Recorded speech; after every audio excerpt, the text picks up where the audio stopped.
Hello everyone, আসসালামু আলাইকুম। আমি সাইফুর রহমান জুবায়ের, পড়াশোনা করছি ঢাকা বিশ্ববিদ্যালয় এবং আজ আমি তোমাদের সাথে আছি সাধারণ জ্ঞান বাংলাদেশ পার্টের 25-26 সেশনের প্রশ্ন ব্যাংক সলভ ক্লাসে। তো চলো আমরা ক্লাস শুরু করে দিই দেরি না করে। প্রথমেই আমরা দেখতে পাচ্ছি প্রশ্ন সমাধান 25-26 সেশন, এবং প্রথম আমি শুধু এখানে বাংলাদেশ পার্টের যে কোশ্চেনগুলো আছে সেগুলোই সলভ করে দেখাবো। তো প্রথমে দেখতে পাচ্ছ যে প্রশ্নটা আছে, 1971 সালে প্রণীত স্বাধীনতার ঘোষণাপত্রে নিচের কোন বিষয়গুলোকে বাংলাদেশের জনগণের জন্য নিশ্চিত করার কথা বলা হয়েছে। অর্থাৎ এখানে বলা হয়েছে 1971 সালে যেই স্বাধীনতার ঘোষণাপত্র, সেখানে কোন বিষয়গুলোকে জনগণের জন্য নিশ্চিত করার কথা বলা হয়েছে। প্রথমে আছে সমতা, মানবাধিকার ও গণতন্ত্র, গণতন্ত্র, সামাজিক অর্থনৈতিক ন্যায্যতা ও মানবাধিকার, সমাজতন্ত্র, ধর্মনিরপেক্ষতা ও সমান অধিকার, এবং সাম্য, মানবিক মর্যাদা, সামাজিক ন্যায় বিচার। আমরা জানি 1971 সালে যে তোমার স্বাধীনতার ঘোষণাপত্র জারি করা হয়েছিল, সেখানে এই তিনটা ছিল: সাম্য, মানবিক মর্যাদা ও সামাজিক ন্যায় বিচার। এটা আমরা যখন প্রাচীন বাংলার ইতিহাসের পর থেকে যে মুক্তিযুদ্ধ, পাকিস্তান আমল ও মুক্তিযুদ্ধ, সেই অংশে কিন্তু আমরা এগুলো পেয়ে যাব। তাহলে এই যে স্বাধীনতার ঘোষণাপত্র, এখানে আমাদের কি জানতে হয় আমি তোমাদের একটু বলে রাখি যে এই যে স্বাধীনতার ঘোষণাপত্র, এখান থেকে কিন্তু প্রায় প্রত্যেক বছরই বিভিন্ন বিশ্ববিদ্যালয়ে 1 থেকে 2টা প্রশ্ন থাকে। তাই আমরা যদি এখানে দেখি স্বাধীনতার ঘোষণাপত্র, এখানে আমাদের খুবই গুরুত্বপূর্ণ 3টা ডেট এবং তার কার্যক্রম জানতে হবে। যেমন প্রথমে যদি আমরা দেখি, এগুলো 3টাই 1971 সালের ঘটনাবলী, এবং প্রথমে 26শে মার্চ। 26শে মার্চে এই স্বাধীনতার ঘোষণাপত্র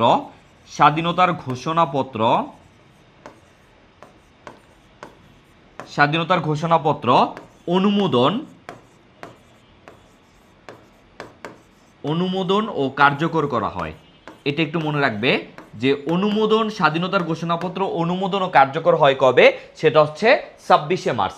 তারপরে আসো 10 এপ্রিল। এই 10 এপ্রিলে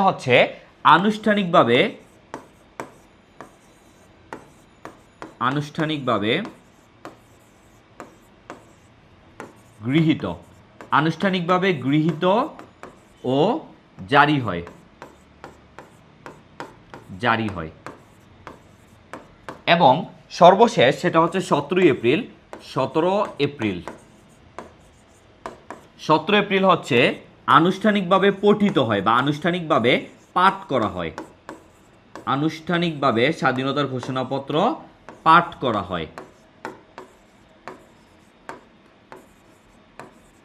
হয়। এবং এই তিনটাই সবচেয়ে বেশি পরীক্ষায় আসে স্বাধীনতার ঘোষণাপত্র নিয়ে। পাশাপাশি আরও যে কয়েকটা তথ্য আসে, যেমন আমাদেরকে জানতে হবে জারি করেন কে। স্বাধীনতার ঘোষণাপত্র জারি করেন সৈয়দ নজরুল ইসলাম। আমরা জানি তিনি যে মুজিবনগর সরকার ছিলেন, সেই সরকারের উপরাষ্ট্রপতি ছিলেন সৈয়দ নজরুল ইসলাম। এবং এটা পাঠ করেন কে? পাঠ করেন ইউসুফ আলী। তাই এই তথ্যটাও মাঝে মাঝে পরীক্ষায় আসে। ঢাকা বিশ্ববিদ্যালয়ে বিগত সালের প্রশ্ন সলভ করলে দেখতে পাবে যে এই প্রশ্নগুলো কিন্তু পরীক্ষায় ছিল। এবং আরেকটা রচনা করেন কে, এটাও আসে মাঝে মাঝে। এটা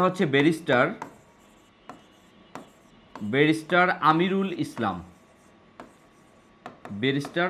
শুধু আমি লিখে দিলাম ব্যারিস্টার আমিরুল।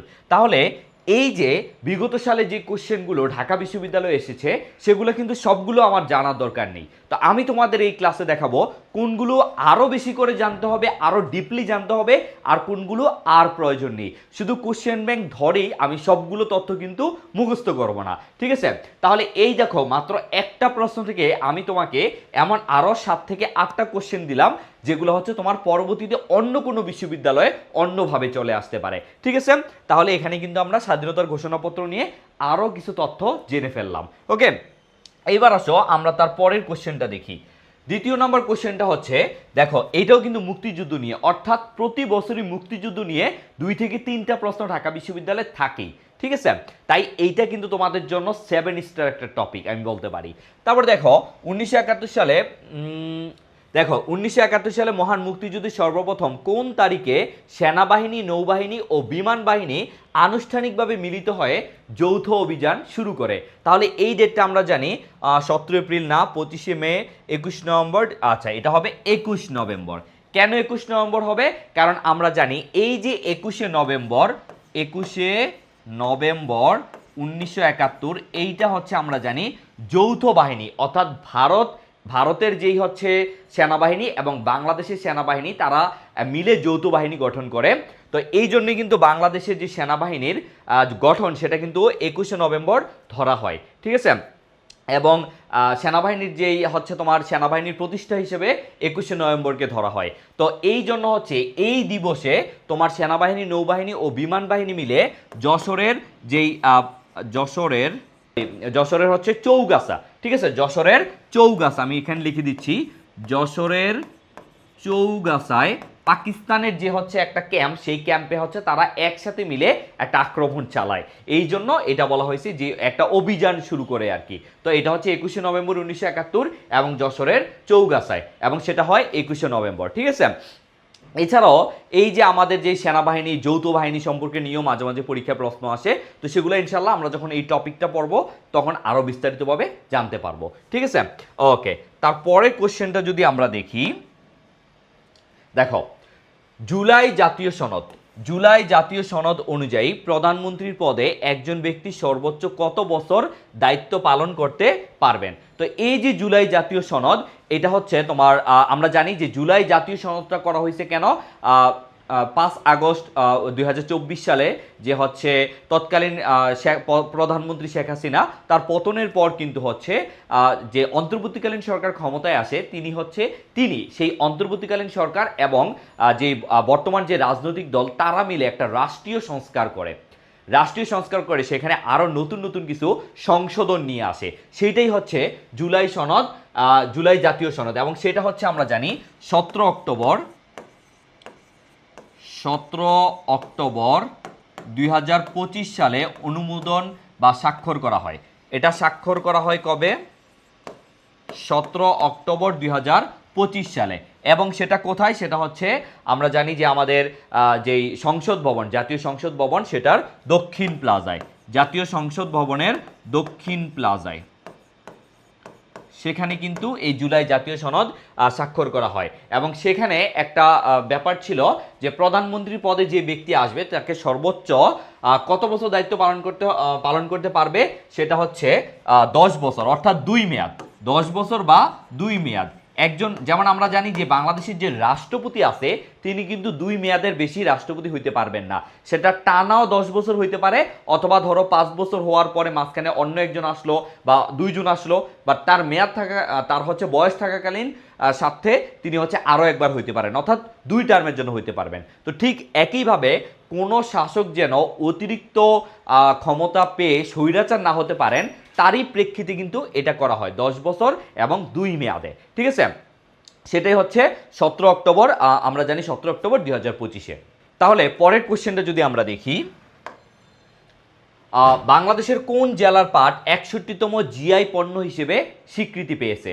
তো আমরা জানি বর্তমানে কিন্তু হচ্ছে, এটা যখন ছিল তখন 61তম জিআই পণ্য ছিল, 61তম জিআই পণ্য ছিল ফরিদপুরের জিআই পণ্য হিসেবে তখন স্বীকৃতি পেয়েছিল। আর বর্তমানে হচ্ছে 64তম জিআই পণ্য চলছে, 64তম জিআই পণ্য।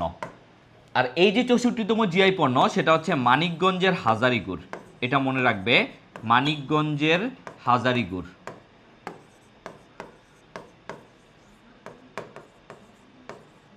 এবং এটা একটু বলে রাখি যে এই যে জিআই পণ্য এটা কিন্তু প্রতিনিয়ত বৃদ্ধি পাচ্ছে। যেমন এখন আমরা দেখতে পাচ্ছি 64টা, সামনে হয়তো আরও বেশি হবে, ঠিক আছে। তাই আপাতত এই জিআই পণ্যগুলো মুখস্থ করার বা পড়ার কোনো দরকার নেই, এটা আমরা একদম শেষে গিয়ে সাম্প্রতিক হিসেবে পড়ব, ঠিক আছে। এছাড়াও এই যে আমরা ফরিদপুর দেখলাম, আমরা জানি পাট হচ্ছে ফরিদপুরের বিখ্যাত, এবং পাট হচ্ছে একটা প্রধান অর্থকরী ফসল। এটা আমরা জানি পাট হচ্ছে একটা প্রধান অর্থকরী ফসল, ঠিক আছে। অর্থকরী ফসল কেন বলা হয়? কারণ হচ্ছে এই পাট এই পাট হচ্ছে আমরা রপ্তানি করে কিন্তু, যেটা আমরা রপ্তানিতে প্রথম এবং উৎপাদনে দ্বিতীয়, এটা একটু মনে রাখবেন যে আমরা হচ্ছে পাটে রপ্তানিতে প্রথম এবং উৎপাদনে দ্বিতীয়। এই পাট আমরা রপ্তানি করে প্রচুর বাণিজ্যিক মুদ্রা লাভ করি, এই জন্য পাটকে অর্থকরী ফসল বলা হয়। এবং পাটকে হচ্ছে 2016 সালে কৃষি পণ্য ঘোষণা করা হয়। তাহলে পাটকে কৃষি পণ্য ঘোষণা করা হয় কবে? পাটকে কৃষি পণ্য ঘোষণা করা হয় 2016 সালে, এটা একটু মনে রাখবেন। পাশাপাশি হচ্ছে পাটজাত মোড়ক ব্যবহার বাধ্যতামূলক করা হয়েছে 19টা পণ্য। তাহলে 19টি পণ্যে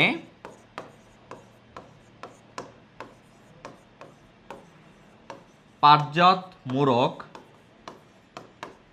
মোড়ক ব্যবহার বাধ্যতামূলক। এগুলো একটু বেসিক তথ্য, তাই আমি এগুলো লিখে দিলাম। এগুলা হচ্ছে আবার যে কোনো সময় চেঞ্জ হতে পারে, কারণ জিকে বলতেই হচ্ছে এটা চলক, এখানে ধ্রুবক বলতে কিছু নাই। জিকে মানি হচ্ছে সেটা সবসময় পরিবর্তনশীল, আর সেই পরিবর্তন তথ্যগুলাই আমরা তোমাদেরকে ক্লাসে পড়াবো ইনশাল্লাহ। তো আমরা হচ্ছে নেক্সট কোশ্চেনটায় যাচ্ছি। নেক্সট কোশ্চেনটা হচ্ছে এই যে সংবিধান থেকে আমরা প্রায় প্রতি বছর 2 থেকে 3টা কোশ্চেন পাই, এবং প্রায় সকল বিশ্ববিদ্যালয়ে কিন্তু এই সংবিধান থেকে প্রশ্ন থাকে। তো এই যে দেখতে পাচ্ছি বাংলাদেশের সংবিধানের কোন অনুচ্ছেদে নারী পুরুষের সমতার উল্লেখ আছে? তাহলে আমরা দেখতে পাচ্ছি এখানে 20, 24, 28, 32, এই যে এটা হচ্ছে অনুচ্ছেদ 28। হ্যাঁ, অনুচ্ছেদে এই 28 অনুচ্ছেদে 2টা অনুচ্ছেদ আছে, যেমন 28-এর ক, এই যে 28-এর ক অনুচ্ছেদ, এখানে বলা হয়েছে রাষ্ট্র কখনো সেটা নারী পুরুষ বা সেটা বিভিন্ন ধর্ম বর্ণ নির্বিশেষে কারো প্রতি কোনো ধরনের বৈষম্য করতে পারবে না চাকরির ক্ষেত্রে। এখানে বলা হয়েছে নারী পুরুষ সহ এবং সমাজের ধর্ম বর্ণ নির্বিশেষে সমাজের কারো প্রতি বৈষম্য করতে পারবে না রাষ্ট্র। আর এখানে বলা হয়েছে 28-এর খ নাম্বার অনুচ্ছেদে বলা হয়েছে যে রাষ্ট্র নারীর প্রতি কোনো বৈষম্য করতে পারবে না চাকুরির ক্ষেত্রে, অর্থাৎ নারী পুরুষের চাকুরির ক্ষেত্রে সমান অধিকার, এটা এখানে বলা হয়েছে। ঠিক আছে, তার মানে আমরা বুঝলাম যে 28 নাম্বার অনুচ্ছেদে হচ্ছে নারী পুরুষের কথা বলা হয়েছে, আর 28-এর খ নাম্বার স্পেসিফিকভাবে বললে 28-এর খ নাম্বারে। ঠিক আছে, ঠিক একইভাবে আমরা আরও কিছু অনুচ্ছেদ জানবো, যেমন হচ্ছে অনুচ্ছেদ 3 নম্বরে আমরা জানি যে আমরা হচ্ছে যে ভাষার ব্যাপারে আমাদের রাষ্ট্রভাষা যে বাংলা, সেটা নিয়ে বলা হয়েছে অনুচ্ছেদ 3-এ। কেন এটা আমরা কিভাবে মনে রাখবো? যেমন আমি যেভাবে মনে রাখি, আমি হচ্ছে যেমন জন্মের পরে আমি বাংলা ভাষা শিখছি, তারপর হচ্ছে কার্টুন দেখতাম, প্রচুর কার্টুন দেখতাম, তো কার্টুন দেখতে দেখতে আমি হিন্দি মোটামুটি পারতাম তখন। আর আরেকটা ভাষা আমাদেরকে জোর করে শেখানো হতো, সেটা কি?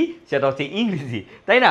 তো এই 3টা ভাষা মোটামুটি আমরা সবাই পারি যারা বাঙালি। তো এই জন্য আমি এটা মনে রাখি যে 3 নম্বরে হচ্ছে রাষ্ট্রভাষা বাংলা ব্যাপারে বলা হয়েছে। এবং 4 নম্বরে যদি বলি, আমরা জানি এটা প্রায় প্রত্যেক বছর পরীক্ষায় আসে যে বাংলাদেশের যে জাতীয় প্রতীক সেখানে কয়টা তারকা আছে। তুমি যদি কোশ্চেনগুলো সলভ করো ধারাবাহিকভাবে, তাহলে দেখবে বিভিন্ন প্রায় সকল বিশ্ববিদ্যালয়ে কিন্তু এই প্রশ্নটা থাকে, কারণ আমরা যেহেতু বিগত অনেক বছর যাবত পড়াচ্ছি, তাই এই ব্যাপারে আমরা একটু এক্সপার্ট। আমরা হচ্ছে বলতে পারি যে অ্যাকচুয়ালি কতটা প্রশ্ন কোথায় আসতে পারে। যেমন আমি যদি বলি, লাস্ট আমি হচ্ছে ঢাকা সেন্ট্রাল ইউনিভার্সিটির জন্য একটা ক্লাস নিয়েছিলাম, সেখানে আমার একটা ক্লাস থেকে 5 ঘন্টার একটা ক্লাস থেকে 20টা প্রশ্ন কমন পড়ছে। তার আগে আমি যখন গুচ্ছের জন্য 1.5 ঘন্টা 2 ঘন্টার করে 3টা ক্লাস নিয়েছিলাম, তখন সেখান থেকে আমার প্রায় 22টা কমন পড়ছে। তো এটা আসলে কিভাবে সম্ভব? কারণ হচ্ছে সম্পূর্ণ অভিজ্ঞতা, কারণ আমরা কোশ্চেন সলভ, যেমন আমি নিজেও যখন ঢাকা বিশ্ববিদ্যালয়ের জন্য প্রিপারেশন নিয়েছি, তখন আমি শুধু 1 মাস ধরে কোশ্চেন প্যাটার্ন সলভ করছি, যে আসলে কোন টপিকগুলো থেকে আমার কোশ্চেন বেশি আসে এবং কোন টপিকগুলো আমার পড়ার দরকার নেই, এবং কোন তথ্যগুলাই বারবার বিভিন্ন বিশ্ববিদ্যালয়ের পরীক্ষায় আসে। আর তার চেয়েও বেশি দরকার জানা যে কোন তথ্যগুলো পরীক্ষায় আসলে আসে না, অপ্রয়োজনীয় তথ্য বাদ দেওয়া। সো যেহেতু তোমার স্বপ্ন ঢাকা বিশ্ববিদ্যালয় এবং তোমার এই স্বপ্ন পাড়ি দিতে তোমাকে একটি সঠিক গাইডলাইন প্রয়োজন, সেই গাইডলাইনটা দেওয়ার জন্য কিন্তু আমরা তোমাদের পাশে আছি। সেই জন্য কিন্তু আমাদের ডিওআইসিউ ব্যাচে তোমরা চাইলে ভর্তি হতে পারবে, যেখানে বাংলাদেশের সেরা অভিজ্ঞ মেন্টর প্যানেল কিন্তু তোমাদের জন্য নিয়োজিত আছে। ঠিক আছে, তো দেখতে পাচ্ছ এই যে 4 নাম্বার আমি যে মাত্রই বললাম যে আমাদের জাতীয় যে প্রতীক, সেই প্রতীকে 4টি তারকা আছে। তো এইটা দিয়ে আমি মনে রাখি যে জাতীয় প্রতীক, জাতীয় সঙ্গীত, জাতীয় পতাকা, এগুলা 4 নাম্বার অনুচ্ছেদে আছে। তারপর আরেকটা দেখো 5 নাম্বার অনুচ্ছেদ, আমি যদি বলি ঢাকা বাংলার 5 বারের রাজধানী, এটা যারা জিকে পড়ে সবাই জানে এবং এটা আমিও পড়াবো। তো ঢাকা বাংলার 5 বারের রাজধানী। যেমন প্রথমে 1610 সালে মোগল আমলে ঢাকা প্রথম বাংলার রাজধানী হয়। তারপরে 1660 সালে মীর জুমলা ঢাকাকে বাংলার রাজধানী করে এবং যেই মীর জুমলা ঢাকা গেট নির্মাণ করে, ঠিক আছে। তারপরে 1905 সালে বঙ্গভঙ্গ হয়, যেখানে লর্ড কার্জন বাংলাকে 2 ভাগে ভাগ করে, একটা হচ্ছে পূর্ববঙ্গ আর একটা হচ্ছে পশ্চিমবঙ্গ। তো সেই পূর্ববঙ্গ ও আসাম এই 2টা প্রদেশের রাজধানী কিন্তু হয় ঢাকা। তারপর 1947 সালে যখন 1947 সালের 14 আগস্টে ভারত পাকিস্তান স্বাধীন হয় এবং 15 আগস্টে ভারত স্বাধীন হয়, তখন পাকিস্তান কিন্তু 2টা দেশ নিয়ে স্বাধীন হয়, একটা হচ্ছে পশ্চিম পাকিস্তান আর একটা হচ্ছে পূর্ব পাকিস্তান। তো সেই পূর্ব পাকিস্তানের রাজধানী হিসেবে কিন্তু ঢাকা বাংলার রাজধানী হয়। এবং সর্বশেষ যখন 1971 সালে বাংলাদেশ স্বাধীন হয়, তখন কিন্তু এই 1971 সালে আমরা একটা রাজধানী হিসেবে ঢাকাকে পেয়েছি। তাহলে এই পর্যন্ত ঢাকা বাংলার, নট বাংলাদেশের, পুরো বাংলার রাজধানী হয় 5 বার। আর যদি বলে স্বাধীন বাংলাদেশের রাজধানী হয় কয়বার, তাহলে সেটা হবে 1 বার। ঠিক এই ধরনের যে হচ্ছে ডাউটগুলো আছে সেইগুলো কিন্তু আমি সলভ করে দেবো আমাদের যে মেইন ক্লাস হবে সেখানে ইনশাল্লাহ, এবং শুধু ডেডিকেটেড কিছু ডাউট সলভ ক্লাসই থাকবে তোমাদের জন্য। তারপরে আসো, তাহলে এই 5 নম্বরে হচ্ছে বাংলার রাজধানী ঢাকা। ঢাকা হচ্ছে বাংলাদেশের রাজধানী, এটা 5 নম্বর অনুচ্ছেদে বলা আছে। পাশাপাশি আমি তোমাদের আরও কিছু বলে দিচ্ছি, যেমন চট্টগ্রাম হচ্ছে বাংলাদেশের বাণিজ্যিক রাজধানী এবং কক্সবাজার হচ্ছে বাংলাদেশের পর্যটক রাজধানী। তাহলে এগুলো কিন্তু আমরা তোমাদেরকে প্রথম ক্লাসেই পড়িয়ে ফেলবো ইনশাল্লাহ। ওকে, তারপরে আমরা যদি পরেরগুলা, এখানে আমাদেরকে প্রায় 30টার মতো অনুচ্ছেদ মুখস্থ করতে হবে, মুখস্থ না অ্যাকচুয়ালি জানতে হবে। তো যেই 30টা অনুচ্ছেদ আমি বলবো ইনশাল্লাহ সেগুলোই আমাদের থাকবে। টোটাল 100 যেই 53টা অনুচ্ছেদ আছে তার মধ্যে এইগুলা অনুচ্ছেদ কিন্তু আমাদেরকে জানতে হবে, সেগুলো আমি ইনশাল্লাহ ক্লাসে পড়িয়ে দেব, ঠিক আছে। ওকে, তারপরে আসো, এই যে খানার আয় ও ব্যয় জরিপ 2022, অর্থাৎ আমরা জানি যে আদমশুমারি হয়, যেটা হচ্ছে বর্তমানে নাম হচ্ছে জনশুমারি। আগে নাম ছিল আদমশুমারি এবং বর্তমানে সেটা হচ্ছে জনশুমারি ও গৃহ গণনা। এই জনশুমারি ও গৃহ গণনা কিন্তু 2022 সালে হয়েছিল।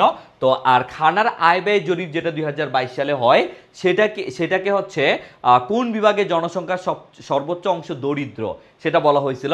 তো আমরা দেখতে পেয়েছিলাম তখন সবচেয়ে বেশি দরিদ্র অংশ ছিল বরিশাল, এবং যেটা ছিল প্রায় 26%, আর দ্বিতীয় ছিল রংপুর, যেটা ছিল প্রায় 24%।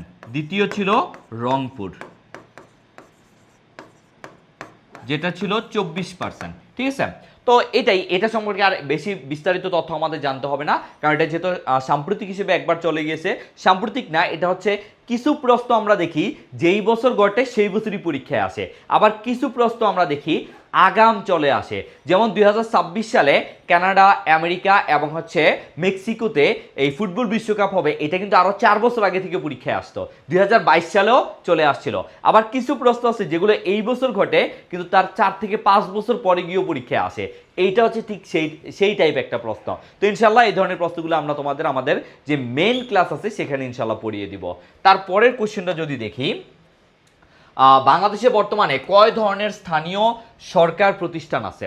আমরা স্থানীয় সরকারকে টোটাল 5 ভাগে ভাগ করতে পারি। এই যে এখানে 5 আছে, টোটাল 5 ভাগে ভাগ করতে পারি। কিভাবে? এই যে প্রথমে আমাদেরকে এই স্থানীয় সরকারকে 2 ভাগে ভাগ করতে হবে। কয় ভাগে? 2 ভাগে ভাগ করতে হবে। একটা হচ্ছে গ্রাম, একটা হচ্ছে গ্রাম্য স্তর। স্থানীয় সরকারকে আমরা 2 ভাগে ভাগ করতে পারি, একটা হচ্ছে গ্রাম্য স্তর আর একটা হচ্ছে শহুরি স্তর। গ্রাম্য স্তরে আমরা রাখতে পারি 1 নম্বরে জেলা পরিষদ, 2 নম্বরে হচ্ছে উপজেলা পরিষদ এবং 3 নম্বরে হচ্ছে সর্বনিম্ন যে স্তর সেটা হচ্ছে ইউনিয়ন পরিষদ। এবং ইউনিয়ন পরিষদের টোটাল সদস্য কতজন? এটা প্রায় বিভিন্ন পরীক্ষায় আসে এবং আমরা জানি একজন চেয়ারম্যান, 9 জন ওয়ার্ড মেম্বার এবং 3 জন সংরক্ষিত মহিলা আসন, টোটাল 13 জন এখানে সদস্য থাকে। এবং জেলা পরিষদ, উপজেলা পরিষদ, ইউনিয়ন পরিষদ এগুলো নিয়ে আরও আমরা বিস্তারিত জানবো। পাশাপাশি এই যে শহুরি স্তর, যেটা এই শহুরি স্তরে থাকে পৌরসভা। শহুরে স্তরে থাকে পৌরসভা, যেটা বর্তমানে বাংলাদেশে প্রায় 330টা পৌরসভা আছে, এবং সিটি কর্পোরেশন বর্তমানে বাংলাদেশে 13টি সিটি কর্পোরেশন আছে, যেটা বিভিন্ন পরীক্ষায় অলরেডি চলে আসছে।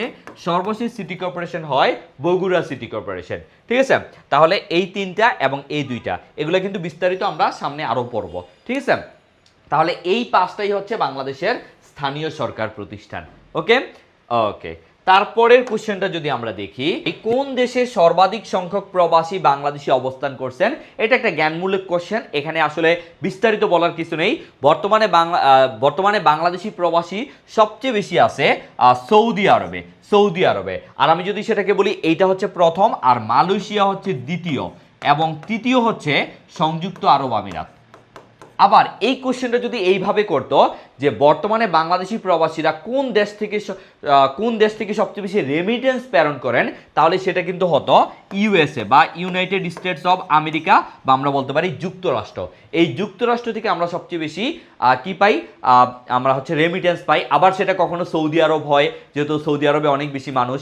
হ্যাঁ, আবার এটা আসে যে কোন দেশ থেকে আমরা সবচেয়ে বেশি বৈদেশিক মুদ্রা অর্জন করি, তাহলে সেটাও কিন্তু ইউএসএ। এবং তারপরে আসে কোন দেশে আমরা সবচেয়ে বেশি আমাদের যে তৈরি পোশাক সেটা সবচেয়ে বেশি রপ্তানি করি, সেটাও কিন্তু ইউএসএ। এবং দ্বিতীয় হচ্ছে ইউরোপীয় ইউনিয়ন, তৃতীয় হচ্ছে জার্মানি। ঠিক আছে, তো এগুলো কিন্তু পরীক্ষায় আসে, সেগুলোই হচ্ছে আমরা তোমাদেরকে আরো বিস্তারিতভাবে পড়াবো।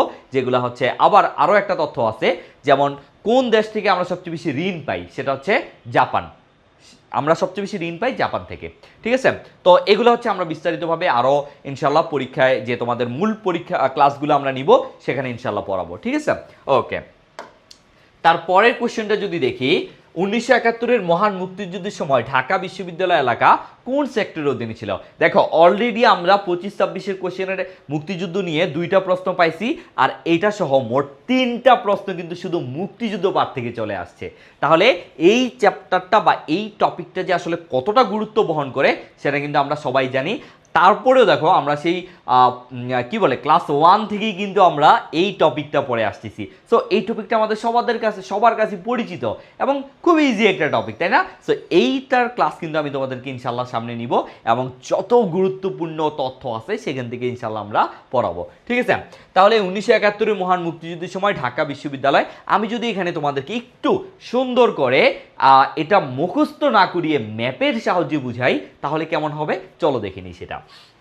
দেখো, এই হচ্ছে আমাদের পঞ্চগড়, এবং এই হচ্ছে আমাদের এইখানে আমরা নীলফামারী দিয়ে এসে লালমনিরহাট দিয়ে এসে এই যে কুড়িগ্রাম দিয়ে এসে তারপরে হচ্ছে আমরা এই যে জামালপুর, ময়মনসিংহ, নেত্রকোনা দিয়ে তারপরে হচ্ছে আমরা এই যে সিলেটে প্রবেশ করলাম, এবং মৌলভীবাজার দিয়ে এসে হবিগঞ্জ দিয়ে এসে তারপরে হচ্ছে আমরা কুমিল্লায় চলে আসলাম, এবং তারপরে আমরা খাগড়াছড়ি, রাঙামাটি, তারপরে হচ্ছে আমরা বান্দরবান দিয়ে এসে কক্সবাজারে প্রবেশ করলাম, এবং কক্সবাজার দিয়ে এসে আবার চট্টগ্রামে প্রবেশ করে এই যে আমরা হচ্ছে এখন আবার বরিশাল, কুমিল্লা, নোয়াখালী দিয়ে এসে তারপরে এই যে আমরা দেখতে পাচ্ছি এইখানে হচ্ছে আমাদের ছোট ছোট যে দ্বীপগুলো আছে, এবং এইখানে আমাদের সেন্ট মার্টিন, পাশে হচ্ছে ছেড়া দ্বীপ, তোমরা আশা করি দেখতে পাচ্ছ, তাই না?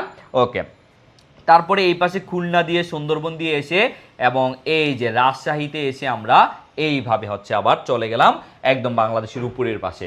ঠিক আছে, তো এই যে আমাদের হচ্ছে ম্যাপটা, এখন আমরা দেখব যে কোথায় কোন সেক্টর ছিল। ঠিক আছে, এটা হচ্ছে একটা কিউট বাংলাদেশ ম্যাপ, আমি সুন্দর করে আঁকতে পারিনি, সেজন্য ক্ষমা চেয়ে নিচ্ছি। ওকে, তারপরে এখানে যদি আমি একটু তোমাদেরকে দেখিয়ে দেই, এই যে দেখতে পাচ্ছ যে এই যে চট্টগ্রাম, এই চট্টগ্রাম ফেনী নদী পর্যন্ত এটা পুরোটাই ছিল 1 নাম্বার সেক্টরে, এবং মেজর জিয়াউর রহমান প্রথম 6 মাস কিন্তু এখানেই সেক্টর কমান্ডার হিসেবে নিয়োজিত ছিল।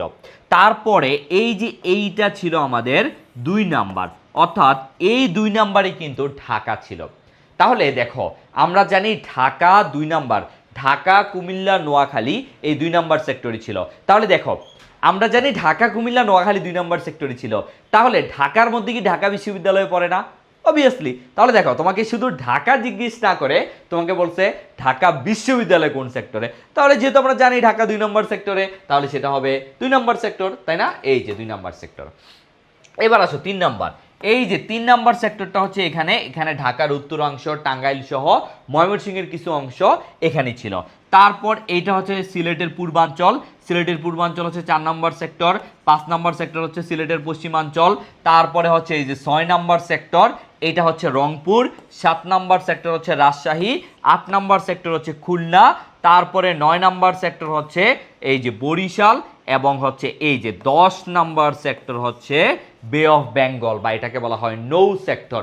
এইটা নিয়ে তুমি যদি এখন থেকে সকল বিশ্ববিদ্যালয় এবং তুমি যদি বিসিএস দাও সেখানেও দেখবা এই প্রশ্নটা আসে যে বাংলাদেশের কোন সেক্টরে কোনো সেক্টর কমান্ডার ছিল না, বা নিয়মিত কোনো সেক্টর কমান্ডার ছিল না, অথবা বাংলাদেশের কোন সেক্টরটি একটি নৌ সেক্টর ছিল, বা নৌ তো বুঝি আমরা যেটা পানিতে ছিল, অর্থাৎ এই 10 নাম্বার সেক্টরটা কিন্তু আমাদের নৌ সেক্টরই ছিল। আর এটা আমরা 10 নাম্বার, এবং 11 নাম্বার সেক্টর হচ্ছে ময়মনসিংহ। ঠিক আছে, এখানে এগুলো আরো বড় হবে। যাই হোক, তো এই যে আমরা দেখলাম 1 2 3 4 5 6 7 8 9 10 11, সুন্দর না? 1 2 3 4 5, দেখো একসাথে কিন্তু উঠতেছি আমরা, 1 2 3 4 5, তারপরে আবার এই পাশ থেকে 6 7 8 9 10, তারপরে আবার এখানে আমরা চলে আসব ময়মনসিংহ 11 নাম্বার সেক্টর। শেষ। তাহলে এইভাবেই কিন্তু আমরা গুরুত্বপূর্ণ সকল জিনিসগুলো দেখে ফেলতে পারছি। এখন যদি তুমি ধরো রাজশাহী ইউনিভার্সিটিতে পরীক্ষা দাও, তাহলে সেখানে যদি আসে রাজশাহী বিশ্ববিদ্যালয় কোন সেক্টরের অন্তর্ভুক্ত, এই যে 7 নম্বর সেক্টরের অন্তর্ভুক্ত। এখন তুমি খুলনা বিশ্ববিদ্যালয়ে পরীক্ষা দিতে গেছো বা গুচ্ছতে, তখন 8 নম্বর সেক্টর। এবার তুমি চট্টগ্রাম বিশ্ববিদ্যালয়ে পরীক্ষা দিতে গেছো, প্রশ্নগুলো চট্টগ্রাম বিশ্ববিদ্যালয় কত নম্বর সেক্টরের অন্তর্ভুক্ত ছিল, এই যে 1 নাম্বার। শেষ। এভাবেই কিন্তু আমরা মুখস্থ না করেও বিষয়গুলা মনে রাখতে পারবো। ঠিক আছে, ওকে। তারপরে আচ্ছা, এখানে আমি আরেকটু বলে রাখি, টোটাল সেক্টর কমান্ডার ছিল 16 জন, এটা আমাদের একটু মনে রাখতে হবে। টোটাল সেক্টর কমান্ডার ছিল 16 জন, আমাদের সেক্টর ছিল 11টা, আমাদের সেক্টর ছিল 11টা, তার মধ্যে সেক্টর কমান্ডার ছিল 16 জন। হ্যাঁ, আমি একটু লিখে দেই, সেক্টর ছিল আমাদের সেক্টর ছিল 11টা, কিন্তু সাব সেক্টর ছিল 64টা, সাব সেক্টর 64টা। ঠিক আছে, এই তথ্যগুলোই কিন্তু বারবার বিভিন্ন ভর্তি পরীক্ষায় এসে থাকে। ওকে, তারপরের কোশ্চেনটা যদি আমরা দেখি, এই যে তারপরের কোশ্চেনটা হচ্ছে, নিম্নের কোন বিষয়টি জুলাই জাতীয় সনদ 2025, ওই যে একটু আগে আমি বললাম জুলাই জাতীয় সনদ যেটা রাষ্ট্রীয় বিভিন্ন সংস্কারের জন্য এটা করা হয়েছে, সেই 25-এ কোনটি উল্লেখ করা হয়নি। তাহলে এইখানে এটাও একটা জ্ঞানমূলক প্রশ্ন, যেমন চিকিৎসার আবিষ্কারকে মৌলিক অধিকার হিসেবে স্বীকৃতি দেওয়া, এইটা এখানে উল্লেখ করা হয়নি। ঠিক আছে, কারণ আমরা জানি চিকিৎসা একটি মৌলিক অধিকার, আর চিকিৎসার আবিষ্কার এটার সাথে জুলাই সনদের কোনো কিছুই মিলতেছে না। কারণ জুলাই সনদ হচ্ছে বর্তমান সময়ের যে রাষ্ট্রীয় সংস্কার সেগুলো বলছে। যেমন কি একটু দেখি নেই, বাংলাদেশের নাগরিকরা বাংলাদেশী হিসেবে পরিচিত হইবেন, এটা আগেও ছিল, বাট এখনো বর্তমানে আছে। তা এটা ছিল বাংলাদেশে একটি দ্বিকক্ষ বিশিষ্ট আইনসভা থাকবে, তারা হচ্ছে বাংলাদেশে একটি দ্বিকক্ষ বিশিষ্ট আইনসভা চাচ্ছিল, যেখানে উচ্চ কক্ষে, যেমন যেটা আমরা আমেরিকা বা ভারতে দেখি, যেটার উচ্চ কক্ষে 100 এবং নিম্ন কক্ষে হচ্ছে 300 জন, এরকম একটা চিন্তাভাবনা ছিল। এবং জাতীয় সংসদে নারীদের প্রতিনিধি ক্রমান্বয়ে 100 আসনে উন্নীত করা হবে। যেমন বর্তমানে 50টি সংরক্ষিত নারী আসন আছে, টোটাল বর্তমানে জাতীয় সংসদে আসন আছে কয়টা, 350টা, সেখান থেকে কয়টা হবে পরবর্তীতে, 400টা হবে। আর ওই যে উচ্চ কক্ষে 100, তাহলে টোটাল কয়টা হবে, 500টা হবে। ঠিক আছে, এইভাবে উচ্চ কক্ষ আর নিম্ন কক্ষে। তবে একটু বলে রাখি, বর্তমানে বাংলাদেশ কিন্তু এক কক্ষ আসন, বর্তমানে বাংলাদেশের যে জাতিসংঘ বাংলাদেশের বর্তমানে যে জাতীয় সংসদ সেটা কিন্তু এক কক্ষ বিশিষ্ট, এটা একটু মাথায় রাখতে হবে। ঠিক আছে, ওকে। তারপরে আসি, প্রখ্যাত মরমী কবি শিল্পী হাসন রাজার জন্মস্থান কোন জেলায়? আমরা জানি এই যে হাসন রাজা, তাকে বলা হয় মরমী কবি, এবং তিনি কিন্তু একজন বাউল সঙ্গীত। ঠিক আছে, তো এটা একটা জ্ঞানমূলক কোশ্চেন, এখানে আমাদের খুব বেশি জানতে হবে না, যদিও তার জন্মস্থান নিয়ে অনেক কনফিউশন আছে। আমরা এটা বলতে পারি সুনামগঞ্জে, তার জন্মস্থান হচ্ছে সুনামগঞ্জে। এর চেয়ে বেশি এখানে আমাদের কিছু জানতে হবে না, যেগুলো আরও কিছু গান আছে সেগুলো আমরা হচ্ছে আমাদের মূল যে ক্লাস সেখানে ইনশাল্লাহ শিখে ফেলবো। নেক্সট যে কোশ্চেনটা আছে সেটা হচ্ছে সম্প্রতি কতটি ব্যাংকে একীভূত করে সম্মিলিত ইসলামী ব্যাংক পিএলসি গঠন করা হয়? এটা 2025 সালে করা হয়েছে এবং এখানে হচ্ছে 5টি ব্যাংক, কয়টি ব্যাংক? 5টি ব্যাংকে একত্রিত করে সম্মিলিত ইসলামী ব্যাংক পিএলসি গঠন করেছে, যেগুলো হচ্ছে সম্পূর্ণ শরিয়া ভিত্তিক, যেগুলো কেমন? শরিয়া ভিত্তিক। তাই এটা নিয়ে আর আপাতত যেহেতু প্রশ্ন চলে আসছে, তাই ইন ফিউচারে এটা নিয়ে এই কোশ্চেনটাই আসবে না, হয়তো অন্যভাবে আসতে পারে, তবে আমার মনে হচ্ছে এইটার এইভাবে আসবে না। ঠিক আছে, তো এইরকম কিছু কিছু কোশ্চেন থাকে যেগুলা যেই বছর সেই বছরই কোশ্চেনগুলো চলে আসলে পরবর্তীতে আর আসে না। ঠিক আছে, যেহেতু এটা আমরা পড়ে ফেললাম তাই এটা মনে রাখবে, এটা হচ্ছে 5টা ব্যাংকে একত্রিত করে শরিয়া ভিত্তিক যে ইসলামী ব্যাংকগুলো সেগুলো নিয়ে সম্মিলিত ইসলামী ব্যাংক পিএলসি গঠন করা হয়েছে। ঠিক আছে, ওকে। তারপরে দেখি বাংলাদেশে হওয়া সর্বাধিক শক্তিশালী ভূমিকম্প কোনটি হিসেবে বিবেচিত হয়? এখানে যেই 4টা আছে, 1997 Chattogram earthquake, 1999 Maheshkhali earthquake, 2003 Rangamati earthquake এবং 2025 সালে নরসিংদী আর্থকোয়াক, এই 4টার মধ্যে সবচেয়ে তুলনামূলক সেটা হচ্ছে চট্টগ্রাম যে আর্থকোয়াক মানে হচ্ছে ভূমিকম্প। ঠিক আছে, চট্টগ্রামে 1997 সালে যে ভূমিকম্পটা হয়, যেটা হচ্ছে প্রায় 6.6 মাত্রার আর কি, সেই ভূমিকম্পটা হয়েছিল, সেটাই সবচেয়ে বেশি শক্তিশালী ছিল। ঠিক আছে, সো এরকম বিভিন্ন দুর্যোগ নিয়ে আমাদেরকে জানতে হবে, যেমন কালবৈশাখী, তারপর মাঝামাঝি যেমন এই যে ঘূর্ণিঝড় সিডর, তারপর হচ্ছে সিত্রাং, তারপর হচ্ছে আমপাল, এগুলার হচ্ছে নামকরণ সহ, তারপর সেটা কত সালে হয়, যেমন দেখো 1997 সালে এটা হয়েছিল, এখন সেটা কিন্তু পরীক্ষায় চলে আসছে। ঠিক আছে, সো এই ধরনের আরো যেগুলো আছে সেগুলো কিন্তু আমরা আমাদের মূল ক্লাসে ইনশাল্লাহ পড়াবো। তারপরে যে কোশ্চেনটা সেটা হচ্ছে বিচার বিভাগের স্বাধীনতা কার্যকরভাবে বাস্তবায়নের জন্য একটি স্বাধীন সচিবালয় কবে প্রতিষ্ঠা করা হয়? তো আমরা জানি স্বাধীন বিচার বিভাগ কিন্তু হচ্ছে 2007 সালে গঠন করা হয় এবং পরবর্তীতে সেটার জন্য একটা স্বাধীন সচিবালয় গঠন করা হয় 30 নভেম্বর 2025 সালে, এবং এইটা হচ্ছে এই ডেটে অধ্যাদেশ জারি করা হয়েছিল, অধ্যাদেশ জারি করা হয়। তো এই জন্য আপাতত আমাদেরকে এতটুকু জানলেই হবে, এর চেয়ে বিস্তারিত বেশি জানার প্রয়োজন নেই। যেগুলো জানা লাগবে সেগুলো ইন ফিউচারে আমরা ইনশাল্লাহ ক্লাসে বুঝিয়ে দেব। দেন মোরা একটি ফুলকে বাঁচাবো বলে যুদ্ধ করি, এইটা কিন্তু হচ্ছে একটা মুক্তিযুদ্ধ ভিত্তিক গান, এবং আমরা এই যে একটু আগে আমরা বললাম যে মুক্তিযুদ্ধ নিয়ে 3টা কোশ্চেন কিন্তু অলরেডি হয়ে গেছে এবং এইটা সহ 4টা কোশ্চেন হয়ে গেল।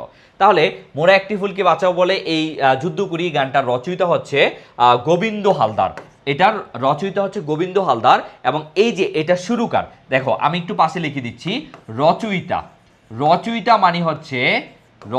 মানে হচ্ছে যিনি গানটা তৈরি করেন বা লিখেন, আর সুরকার হচ্ছে আপেল মাহমুদ, অর্থাৎ যিনি এই গানটাতে সুরকার দেন।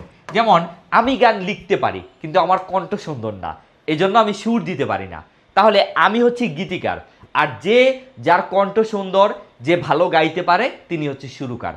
তাহলে এটা রচয়িতা গোবিন্দ হালদার এবং সুরকার হচ্ছে, এটাকে আমরা রচয়িতা বলতে পারি, আর এটা হচ্ছে সুরকার মানে যিনি সুর দেন গানটাতে, তিনি হচ্ছেন আপেল মাহমুদ। তারপরের কোশ্চেনটা হচ্ছে মেরিনা তাবাসসুম কোন প্রকল্পের জন্য 2025 সালে আগা খান পুরস্কার লাভ করেন?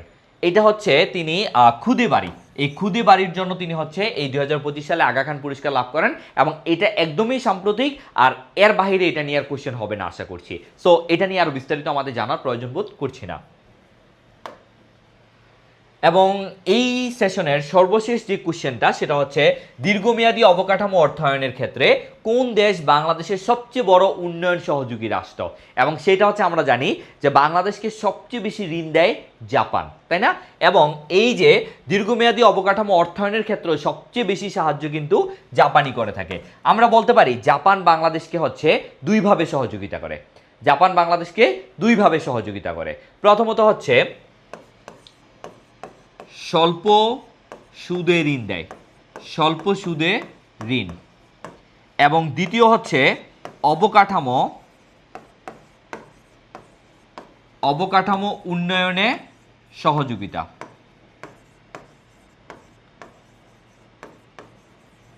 এই যে স্বল্প সুদে ঋণ, এই স্বল্প সুদে ঋণগুলো তারা কি কি ক্ষেত্রে দেয় এবং অবকাঠামো উন্নয়নে তারা কি কি সহযোগিতা করে? যেমন আমরা সহজেই বলতে পারি তারা হচ্ছে আমাদের এই যে মেট্রো রেল আমরা দেখছি ঢাকায়, এই মেট্রো রেল নির্মাণে সহযোগিতা সহ স্বল্প সুদের ঋণ কিন্তু জাপানি দিয়েছে। পাশাপাশি আমরা বলতে পারি শাহজালাল বিমানবন্দর, এর যে তৃতীয় টার্মিনাল, এই তৃতীয় টার্মিনালের জন্য কিন্তু জাপানের সহযোগিতা আমরা পেয়েছি। শাহজালাল বিমানবন্দরের তৃতীয় টার্মিনাল,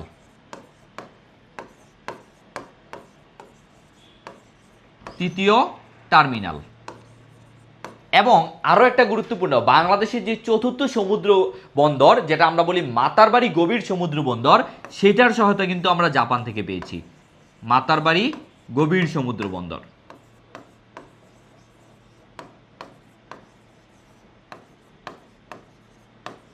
তাহলে আমরা বলতে পারি ঠিক এইসব ক্ষেত্রে জাপান আমাদেরকে স্বল্প সুদ ঋণ এবং অবকাঠামো উন্নয়নে সহযোগিতা করে থাকে, তাই এটার উত্তর হবে জাপান। তো একইভাবে দেখতে দেখতে আমরা ঠিক দেখলাম যে হচ্ছে 25-26 সেশনে বাংলাদেশ পার্ট থেকে 30টার মধ্যে 17টা কোশ্চেন ছিল, এবং যেই কোশ্চেনের মধ্যে প্রায় 6 থেকে 7টা ছিল সাম্প্রতিক এবং বাকিগুলো ছিল বেসিক কোশ্চেন। সো আমরা এটা বুঝে ফেললাম যে একই সাথে সাম্প্রতিক এবং বেসিক কোশ্চেন দুইটারই কিন্তু প্রয়োজন অবশ্যম্ভাবী, তাই এই দুইটাই কিন্তু আমাদেরকে ভালো করতে পড়তে হবে। তাই সব দেখো, টপিক কিন্তু আমরা সব পেলাম না, আবার তথ্যও কিন্তু সব পেলাম না। তাহলে এই জন্য আমাদেরকে বুঝতে হবে যে সাধারণ জ্ঞানের জন্য সব টপিকও যেমন গুরুত্বপূর্ণ না, তেমনি সব তথ্যও গুরুত্বপূর্ণ না। তাই ইনশাল্লাহ তোমরা যদি আমাদের হচ্ছে ডিউ আইসিইউ ব্যাচে ভর্তি হও, যেখানে আমি বাংলাদেশ পার্ট নিয়ে সাইফুর রহমান জুবায়ের থাকবো তোমাদের সাথে, ইনশাল্লাহ এতটুকু আমি কথা দিতে পারি যে তোমরা আমাদের ক্লাস করলে 30টার মধ্যে 25টার মতো ইনশাল্লাহ কমন পাবে, যেগুলো বিগত সালে কিন্তু আমাদের ক্লাস থেকে পেয়েছে। এবং সবসময় আমরা হচ্ছে স্টুডেন্টকে সেই সাপোর্টটা দিয়ে থাকি, খুব অল্প পড়িয়ে বেশি কমন পাওয়ার যে রেকর্ড সেটা কিন্তু আমাদের আছে। তাই আশা রাখবো তোমরা আমাদের ডিওআইসিও ব্যাচে ভর্তি হলেই ইনশাল্লাহ এরকম যত গুরুত্বপূর্ণ টপিক এবং যত গুরুত্বপূর্ণ তথ্য সেগুলো ইনশাল্লাহ পেয়ে যাবে। তো আজকের মতো এই পর্যন্তই, সবাই ভালো থাকো, সুস্থ থাকো, দেখা হবে পরবর্তী সেশন কোশ্চেন সলভ নিয়ে। আসসালামু আলাইকুম। আসসালামু আলাইকুম প্রিয় শিক্ষার্থী, আমরা আই এডুকেশন শুরু করেছি তোমাদের জন্য দুর্দান্ত ব্যাখ্যামূলক ক্লাস। যে প্রশ্নগুলো বিগত ইয়ারগুলোতে এসেছে সেই প্রশ্নগুলো নিয়ে আমরা আমাদের আলোচনার সিরিজ শুরু করেছি। আজকের ক্লাসে আমরা যে আলোচনাটা করব, এই আলোচনার মাধ্যমে তোমরা বুঝতে পারবে যে কত সহজে আমাদের প্রস্তুতিকে অনেক বেশি শক্তিশালী করা যায়, অনেক বেশি শক্তিশালী করা যায়। তোমরা একটা জিনিস দেখো যে এই প্রশ্নটা, যে বাংলাদেশের সঙ্গে ব্রিক্সের বর্তমান সম্পর্ক কি, এই প্রশ্নটা এসেছে ঢাকা বিশ্ববিদ্যালয়ে 2025-26 শিক্ষাবর্ষের বি ইউনিটে। এই প্রশ্নের ব্যাখ্যার মাধ্যমে তোমরা বুঝতে পারবে যে প্রস্তুতি আসলে কিভাবে নিতে হয়। সবার আগে আমাদেরকে চলে যেতে হবে এই প্রশ্নের ব্যাখ্যাতে, ব্রিক্স নিয়ে আমাদেরকে কথা বলতে হবে, ব্রিক্স নিয়ে কথা বলতে হবে। তোমরা মনোযোগ সহকারে দেখো। আমরা জানি যে আন্তর্জাতিক বিনিয়োগকারী সংস্থা, যার নাম হচ্ছে গোল্ডম্যান স্যাকস, গোল্ডম্যান স্যাকস, এই গোল্ডম্যান স্যাকসের চেয়ারম্যান যিনি, তার নাম হচ্ছে জিম ও নীল। এই জিম ও নীল 2001 সালে তিনি কি বললেন, তিনি বিশ্বের 4টা রাষ্ট্রকে, যারা অর্থনৈতিকভাবে অনেক বড়, যারা আয়তনে বড় এবং যাদের জিডিপির আকার অনেক বড় এবং যেখানে জনসংখ্যাও অনেক বেশি, এমন 4টি রাষ্ট্রকে বললেন আগামীতে এই 4টি রাষ্ট্র বিশ্ব অর্থনীতিকে নিয়ন্ত্রণ করতে সক্ষম হবে, বিশ্ব বাণিজ্যকে নিয়ন্ত্রণ করতে সক্ষম হবে। এবং সেই 4টি রাষ্ট্রকে তিনি যে নামে আখ্যায়িত করলেন সেই নামটা হচ্ছে ব্রিক। নামটা কি? Brick. Brazil, Russia, India, China. Brazil, Russia, India, China. এবং এই যে 4টি রাষ্ট্র, এই 4টি রাষ্ট্র পরবর্তীতে 2009 সালে বিশ্বব্যাপী মার্কিন যুক্তরাষ্ট্রের যে মুদ্রা ইউএস ডলার, এই ইউএস ডলারের প্রভাব প্রতিপত্তি হ্রাসকরণের জন্য 2009 সালে তারা একটা অর্থনৈতিক জোট গড়ে তোলে এবং সেই জোটের নাম দেয় কি? সেই জোটের নাম দেয় ব্রিক বা ব্রাজিল, রাশিয়া, ইন্ডিয়া, চায়না। 2010 সালে এই জোটে অংশগ্রহণ করে যে দেশটি, সেই দেশের নাম কি? সেই দেশের নাম হচ্ছে সাউথ আফ্রিকা। এই সাউথ আফ্রিকার যোগদান করার মাধ্যমে এই ব্রিকের নাম হয়ে যায় কি? ব্রিকের নাম হয়ে যায় ব্রিক্স। ব্রিকের নাম কি হয়ে যায়? ব্রিক্স। আমরা যদি বর্তমানে ব্রিক্সের কথা যদি বলি, ব্রিক্সের টোটাল মেম্বার কয়টি? টোটাল মেম্বার 11টি। বাংলাদেশ কিন্তু ব্রিক্সের মেম্বার হওয়ার জন্য প্রচেষ্টা চালাচ্ছে, বাট বাংলাদেশ এখন পর্যন্ত ব্রিক্সের সদস্য পদ লাভ করতে পারেনি। কিন্তু এই যে ব্রিক্স, এই ব্রিক্সের উদ্যোগে 2015 সালে বিশ্বব্যাপী মার্কিন ডলারের প্রভাব প্রতিপত্তি হ্রাসকরণের জন্য একটা ব্যাংক প্রতিষ্ঠা করে, সেই ব্যাংকের নাম কি? সেই ব্যাংকের নাম হচ্ছে এনডিবি বা নিউ ডেভেলপমেন্ট ব্যাংক। এই ব্যাংকের মেম্বার কিন্তু বাংলাদেশ। এই ব্যাংকের মেম্বার কি? বাংলাদেশ। তার মানে ব্রিক্সের উদ্যোগে যে ব্যাংক প্রতিষ্ঠিত হলো, সেই ব্যাংকের নাম কি? এনডিবি বা নিউ ডেভেলপমেন্ট ব্যাংক বা নয়া উন্নয়ন ব্যাংক। এই ব্যাংকের সাথে বাংলাদেশের কিন্তু সম্পর্ক রয়েছে। তাহলে এই ক্ষেত্রে আমরা দেখি, তার মানে বাংলাদেশের অর্থনীতি যদি বলি বা আসলে অর্থনৈতিক সহযোগিতা যদি বলি, এইটার সাথে এনডিবি জড়িত, এইটার সাথে ব্রিক্স জড়িত। তাহলে এই প্রশ্নটার এখন আমরা যদি ব্যাখ্যা করি অপশান দিয়ে, যে বাংলাদেশের সঙ্গে ব্রিক্সের বর্তমান সম্পর্ক কি? বাংলাদেশ ব্রিক্সের সদস্য না, বাংলাদেশ ব্রিক্সের সদস্য না। ব্রিক্সের সঙ্গে কোনো ধরনের সম্পর্ক নাই, এটাও মিথ্যা কথা। তার কারণটা হচ্ছে যে ব্রিক্স কর্তৃক গঠিত যে ব্যাংক, সেই ব্যাংকের মেম্বার কিন্তু বাংলাদেশ, এবং সেই ব্যাংকের নাম কি? এনডিবি বা নিউ ডেভেলপমেন্ট ব্যাংক। তার মানে এই অপশনটা হচ্ছে না।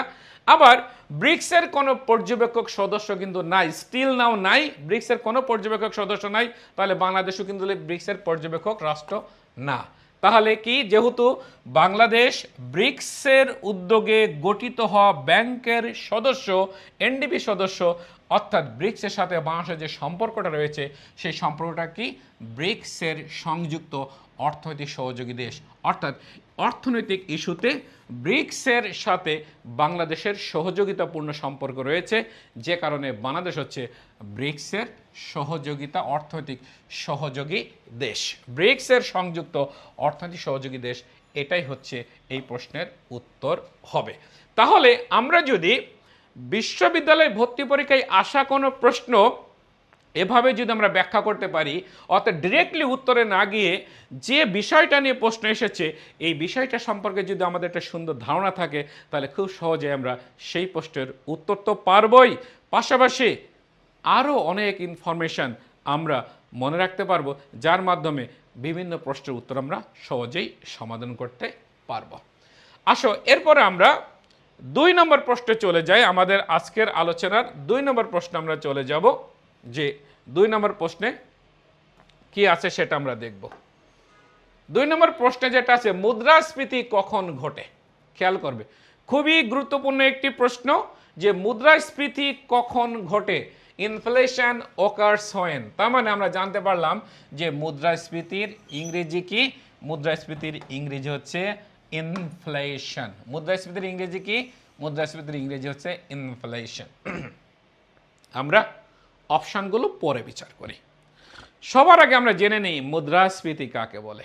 মাথায় রাখবে, মুদ্রাস্ফীতি বলতে বোঝায় অর্থনীতির এমন একটি অবস্থাকে যেখানে মুদ্রার মূল্যমান কমে যায়, মুদ্রার ক্রয় ক্ষমতা কমে যায়। অর্থাৎ যখন সময়ের ব্যবধানে একই পরিমাণ পণ্য ক্রয় করতে পূর্বের তুলনায় বর্তমানে অধিক পরিমাণ অর্থ ব্যয় করতে হয়, তখন সেই অবস্থাকে কি বলা হয়? মুদ্রাস্ফীতি বলা হয়। আমরা আবার একটু শুনে নিব, মুদ্রাস্ফীতি বলতে আসলে কি বোঝায়। যখন একই পরিমাণ পণ্য ক্রয় করতে পূর্বের তুলনায় বর্তমানে অধিক পরিমাণ অর্থ ব্যয় করতে হয়, তখন সেই অবস্থাকে বলা হয় কি? মুদ্রাস্ফীতি। যেমন ধরে নিই যে এটা একটা প্রোডাক্টের নাম আমি বলছি। ধরে নিচ্ছি যে এটা একটা ডিম, এটা ডিম। তাহলে 2010 সালে, 2012 সালে, 2013 সালে, 2014 সালে, 2015 সালে, 2016 সালে একটা ডিমই কিন্তু। তো এই 2010 সালে একটা ডিমের দাম ছিল কত টাকা? ধরে নাও 5 টাকা। 2012-তে এটা হয়েছে কত টাকা? এটা হয়েছে 7 টাকা। 2013-তে হয়েছে কত? এটা হয়েছে 9 টাকা। 2014-তে এটা হয়েছে কত? 11 টাকা। 2015-তে এটা হয়েছে কত? এটা হয়েছে 13 টাকা। 2016-তে এসে এটা ধরে নেওয়া হয়ে গেছে কত টাকা? 15 টাকা। ডিম কিন্তু একটাই। তাহলে দেখো তো সময়ের ব্যবধানে, অর্থাৎ 2010 সালে 5 টাকা দিয়ে আমি যে ডিমটা পাইতাম সেই ডিমটা আমাকে 2016 সালে এসে 15 টাকায় কিনতে হচ্ছে। তাহলে এই 15 টাকা দিয়ে 2010 সালে 3টা ডিম পেতাম, বাট এই 15 টাকা দিয়ে 2016 সালে এসে আমাকে একটা ডিম পেতে হচ্ছে, আমি কিনতে পারছি। তার মানে মুদ্রার ক্রয় ক্ষমতা এখানে কি হয়েছে? কমে গিয়েছে, অর্থাৎ মুদ্রার মূল্যমান কমে গিয়েছে। এই যে ফর দ্য টাইম বিং বা ওভার দ্য টাইম, সময়ের ব্যবধানে অর্থের যে ক্রয় ক্ষমতা কমে গেল, এই অবস্থাকে কি বলা হয়? এই অবস্থাকে বলা হয় মুদ্রাস্ফীতি। তাহলে আমরা কি বললাম? সময়ের ব্যবধানে যখন একই পরিমাণ পণ্য কিনতে পূর্বের তুলনায় বর্তমানে অধিক পরিমাণ অর্থ ব্যয় করতে হয়, তখন সেই অবস্থাকে কি বলা হবে? তখন সেই অবস্থাকে বলা হবে মুদ্রাস্ফীতি, যার ইংরেজি কি? যার ইংরেজি হচ্ছে ইনফ্লেশন। ইংরেজি কি? ইনফ্লেশন। এখন আসো, মুদ্রাস্ফীতি যতগুলো কারণে ঘটে, মুদ্রাস্ফীতি যতগুলো কারণে ঘটে, তার মধ্যে অন্যতম কারণটা কি? অন্যতম কারণ হচ্ছে এই 4টি অপশনের মধ্যে আছে। তোমরা আরেকটা উদাহরণ দেখো। ধরে নাও যে বাংলাদেশের কথা যদি আমরা বলি, যে বাংলাদেশ ধরে নাও 50 টাকা, 50 টাকা, 50 টাকা, এই 3টা নোট আছে বাংলাদেশের বাজারে। 50 টাকা 3টা নোট আছে বাংলাদেশে, এবং বাংলাদেশের মোট সম্পদের পরিমাণ, মোট সম্পদের পরিমাণ, মোট সম্পদের পরিমাণ যদি আমরা বলি, মোট সম্পদ, মোট সম্পদ ধরে নাও কি? ধরে নাও 3টি আপেল, 3টি আপেল। তাহলে এই যে 3টি আপেল মোট সম্পদের পরিমাণ, এটা আমার, অর্থাৎ সারা বাংলাদেশ জুড়ে টোটাল সম্পদের পরিমাণ 3টা আপেল। আর বাজারে নোট আছে কয়টা? 3টা। সবগুলো কয় টাকা নোট? 50 টাকা নোট। তাহলে একটা আপেলের দাম কত? তাহলে একটা আপেলের দাম হচ্ছে এখানে 50 টাকা।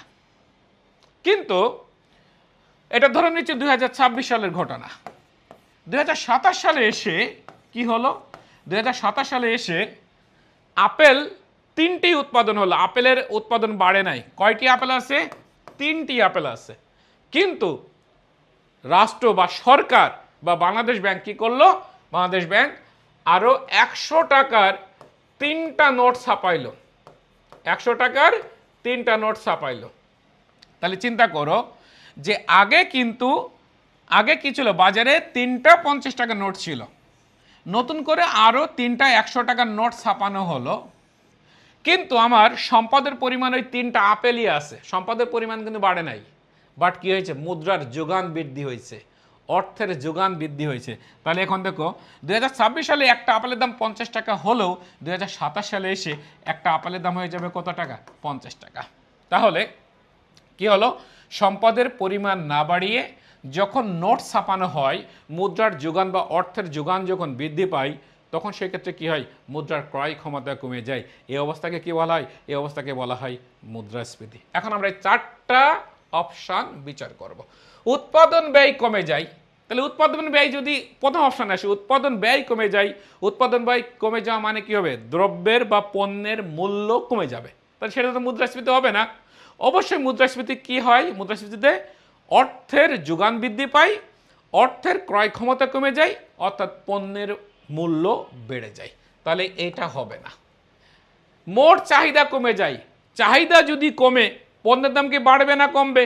অবশ্যই কি হবে? পণ্যের দাম কমে যাবে। তাহলে এটাও কিন্তু হবে না। 4 নম্বরে মজুরি কমে যায়, অর্থাৎ শ্রমের মজুরি যদি কমে যায়, তাহলে আলটিমেটলি পণ্যের দামও কমে যাবে, পণ্যের দামও কমে যাবে। তাহলে এটাও কিন্তু হবে না। তাহলে এটা কি হবে? অর্থের যোগান বৃদ্ধি। এই যে একটু আগে বলেছিলাম যে 3টি আপেল ছিল 2026 সালে, বাজারে 3টা 50 টাকা নোট ছিল, একটা আপেলের দাম ছিল কয় টাকা? 50 টাকা। কিন্তু এই সম্পদের পরিমাণ না বাড়িয়ে কি করা হয়েছে? অর্থের, অর্থাৎ মুদ্রার পরিমাণটা এখানে বাড়ানো হয়েছে। নতুন করে আরও 3টা কি করা হয়েছে? নোট ছাপানো হয়েছে। যে কারণে একটি আপেলের দাম 2026 সালে 50 টাকা থাকলেও 2027 সালে এসে একটি আপেলের দাম হয়ে গেছে কত টাকা? 150 টাকা। তার মানে অর্থের ক্রয় ক্ষমতা কমে গেছে। এই অবস্থায় কি? মুদ্রাস্ফীতি। তাহলে এই প্রশ্নের উত্তর কি হবে? অর্থের যোগান বৃদ্ধি। অর্থের যোগান যখন বৃদ্ধি পাবে, তখন অর্থের ক্রয় ক্ষমতা কমে যাবে এবং পণ্য সামগ্রীর দাম সময়ের ব্যবধানে বৃদ্ধি পাবে। এই অবস্থাকে কি বলা হবে? মুদ্রাস্ফীতি। তাহলে এই প্রশ্নের উত্তর কি? এই প্রশ্নের উত্তর হচ্ছে অর্থের যোগান বৃদ্ধি। অর্থের যোগান বৃদ্ধি। আমরা ঢাকা বিশ্ববিদ্যালয়ে বি ইউনিটে আসা 2025-26 শিক্ষাবর্ষে আরেকটি প্রশ্ন দেখি। যদিও এটা সাধারণ জ্ঞানের প্রশ্ন না, এটা আইকিউ এর প্রশ্ন, আইকিউ টাইপের প্রশ্ন।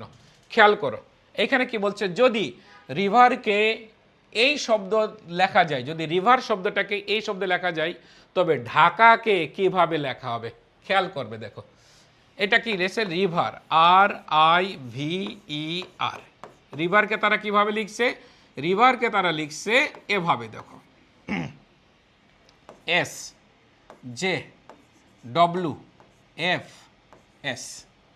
তাহলে দেখো আর এর পরের অক্ষর কি এস, আর এর পরের অক্ষর কি এস, আই এর পরের অক্ষর কি জে, ভি, ভি এর পরের অক্ষর কি ডব্লিউ, ই এর পরের অক্ষর কি এফ, আর এর পরের অক্ষর কি এস। তার মানে এই রিভারের প্রত্যেকটি অক্ষরের পরের অক্ষর দিয়ে এইটা লেখা হয়েছে। তাহলে এখন বলছে ঢাকাকে কিভাবে লেখা হবে? তাহলে ঢাকা এখানে লিখি, ঢাকা, DHAKA, ঢাকা লিখলাম। তাহলে ঢাকাকে আমরা কিভাবে লিখব? ডি এর পরের অক্ষর কি ই, এইচ এর পরের অক্ষর কি আই, এর পরের অক্ষর কি বি, কে এর পরের অক্ষর কি এল, আর ই এর বড় অক্ষর কি এর পরের অক্ষরটা কি, এর পরের অক্ষর হচ্ছে বি। তার মানে রিভারকে যদি এভাবে লেখা যায়, তাহলে ঢাকাকে কিভাবে লিখবো আমরা? ঢাকাকে লিখবো এভাবে। অর্থাৎ এখানে প্রত্যেকটি অক্ষরের পরের অক্ষর আমরা লিখলে আমরা উত্তর পেয়ে যাব EIBLB, EIBLB, EIBLB। তাহলে এই প্রশ্নের উত্তর কোনটা হবে? এই প্রশ্নের উত্তর হবে এইটা, EIBLB। আশা করি তোমরা এই প্রশ্নের উত্তর করতে পেরেছো। যদিও এটা আইকিউ এর প্রশ্ন ছিল, তারপরেও তোমাদেরকে আমি এটা সমাধান করে দিলাম, কারণ আইকিউতে তোমাকে লজিক বুঝতে হবে, লজিক বুঝতে হবে। লজিক যদি তুমি বুঝতে পারো, তাহলে খুব সহজেই তুমি এই প্রশ্নের উত্তর করতে পারবে। তাহলে আমরা এই প্রশ্নের উত্তরটা আমরা পেরে গিয়েছি। এর পরের প্রশ্ন আমরা দেখব যে আরেকটি প্রশ্ন খুবই গুরুত্বপূর্ণ, ঢাকা বিশ্ববিদ্যালয়ের প্রশ্ন সমাধান, যেটা বি ইউনিটের 2025-26 শিক্ষাবর্ষে এই প্রশ্নটি এসেছে। প্রশ্ন হচ্ছে যে নিচের কোনজন অন্য তিনজনের থেকে ভিন্ন? খেয়াল করবে, নিচের কোনজন অন্য তিনজন থেকে ভিন্ন? আমরা এখানে দেখতে পাচ্ছি, দেখো এক নম্বরে দেখতে পাচ্ছি লিওনার্দো দা ভিঞ্চি, আর দুই নম্বরে দেখতে পাচ্ছি পাবলো পিকাসো, তিন নম্বরে আমরা দেখতে পাচ্ছি Wolfgang Amadeus Mozart, Wolfgang Amadeus Mozart. একজনকে দেখতে পাচ্ছি আমরা Vincent van Gogh, Vincent van Gogh. খেয়াল করবে এইখানে আমরা যদি লিওনার্দো দা ভিঞ্চির কথা যদি বলি, তিনি কি? তিনি হচ্ছেন একজন চিত্রশিল্পী। কোন দেশের চিত্রশিল্পী? ইতালীয় চিত্রশিল্পী, ইতালীয় চিত্রশিল্পী। এবং এই লিওনার্দো দা ভিঞ্চির বিখ্যাত চিত্রকর্মের নাম আমরা জানি, নামটা কি? নামটা হচ্ছে মোনালিসা। আর একটা কি আছে? আর একটা আছে the last supper, the last supper, supper. তাহলে আমরা পেয়ে গেলাম, মোনালিসা সম্পর্কে পেয়ে গেলাম। পাবলো পিকাসো, তিনি একজন চিত্রশিল্পী। এই পাবলো পিকাসো তিনি একজন কি? তিনি একজন চিত্রশিল্পী। তিনি কোন দেশের চিত্রশিল্পী? তিনি স্পেনের চিত্রশিল্পী, স্পেনের চিত্রশিল্পী। এবং তার বিখ্যাত চিত্রকর্মের নাম কি? Guernica, Guernica. এই গুয়ের্নিকা হচ্ছে 1936 থেকে 1939 সাল পর্যন্ত স্পেনে যে গৃহযুদ্ধ হয়েছিল, সেই গৃহযুদ্ধের কাহিনীর উপরে এই চিত্রকর্মটি লিখেছিলেন স্পেনের চিত্রশিল্পী, যার নাম কি? লিখেছিলেন না, চিত্রকর্ম অঙ্কন করেছিলেন, যার নাম কি? যার নাম হচ্ছে পাবলো পিকাসো। তিনি কোন দেশের চিত্রশিল্পী? তিনি হচ্ছে তিনি হচ্ছে স্পেনের চিত্রশিল্পী। আর এই মোনালিসা, লিওনার্দো দা ভিঞ্চি, তিনি কোন দেশের চিত্রশিল্পী? তিনি হচ্ছে ইতালীয় চিত্রশিল্পী, ইতালীয় চিত্রশিল্পী। এইবার আসো আমরা এইখানে চলে যাব 4 নম্বরে চলে যাব ভিনসেন্ট ভ্যান গগ। ইনি হচ্ছেন নেদারল্যান্ডের চিত্রশিল্পী। নেদারল্যান্ডের চিত্রশিল্পী নেদারল্যান্ডের চিত্রশিল্পী। আর এই ভদ্রলোক ইনি হচ্ছে তিনি অস্ট্রিয়ার সুরকার ও গায়ক। তাহলে চিন্তা করো, উলফ গ্যাং আমাদিউস মোজার্ট, তিনি হচ্ছেন অস্ট্রিয়ার সুরকার ও গায়ক। তাহলে এই ব্যক্তি হচ্ছে সুরকার ও গায়ক, আর বাকি 3 জন হচ্ছে চিত্রশিল্পী। তাহলে এই ভিনসেন্ট ভ্যান গগ তিনি চিত্রশিল্পী। কোন দেশের চিত্রশিল্পী? নেদারল্যান্ডের চিত্রশিল্পী। পাবলো পিকাসো তিনি কি শিল্পী? তিনি চিত্রশিল্পী। কোন দেশের চিত্রশিল্পী? স্পেনের চিত্রশিল্পী। আর লিওনার্দো দা ভিঞ্চি তিনিও চিত্রশিল্পী। তিনি কোন দেশের চিত্রশিল্পী? তিনি হচ্ছে ইতালীয় চিত্রশিল্পী। তাহলে আমরা দেখতে পাচ্ছি প্রশ্নটা কি ছিল, নিচের কোনজন অন্য 3 জন থেকে ভিন্ন? তাহলে অপশন এ, অপশন বি এবং option D, Leonardo da Vinci, Pablo Picasso এবং ভিনসেন্ট ভ্যান গগ, এই 3 জনই চিত্রশিল্পী। একজন আছেন চিত্রশিল্পী নন, যিনি সুরকার এবং গায়ক, অস্ট্রিয়া বাড়ি, তার নাম হচ্ছে উলফ গ্যাং আমাদিউস মোজার্ট। তাহলে এই প্রশ্নের উত্তর কি হবে? এই প্রশ্নের উত্তর হবে এইটা, সি নাম্বার। এই প্রশ্নের উত্তর হবে কি?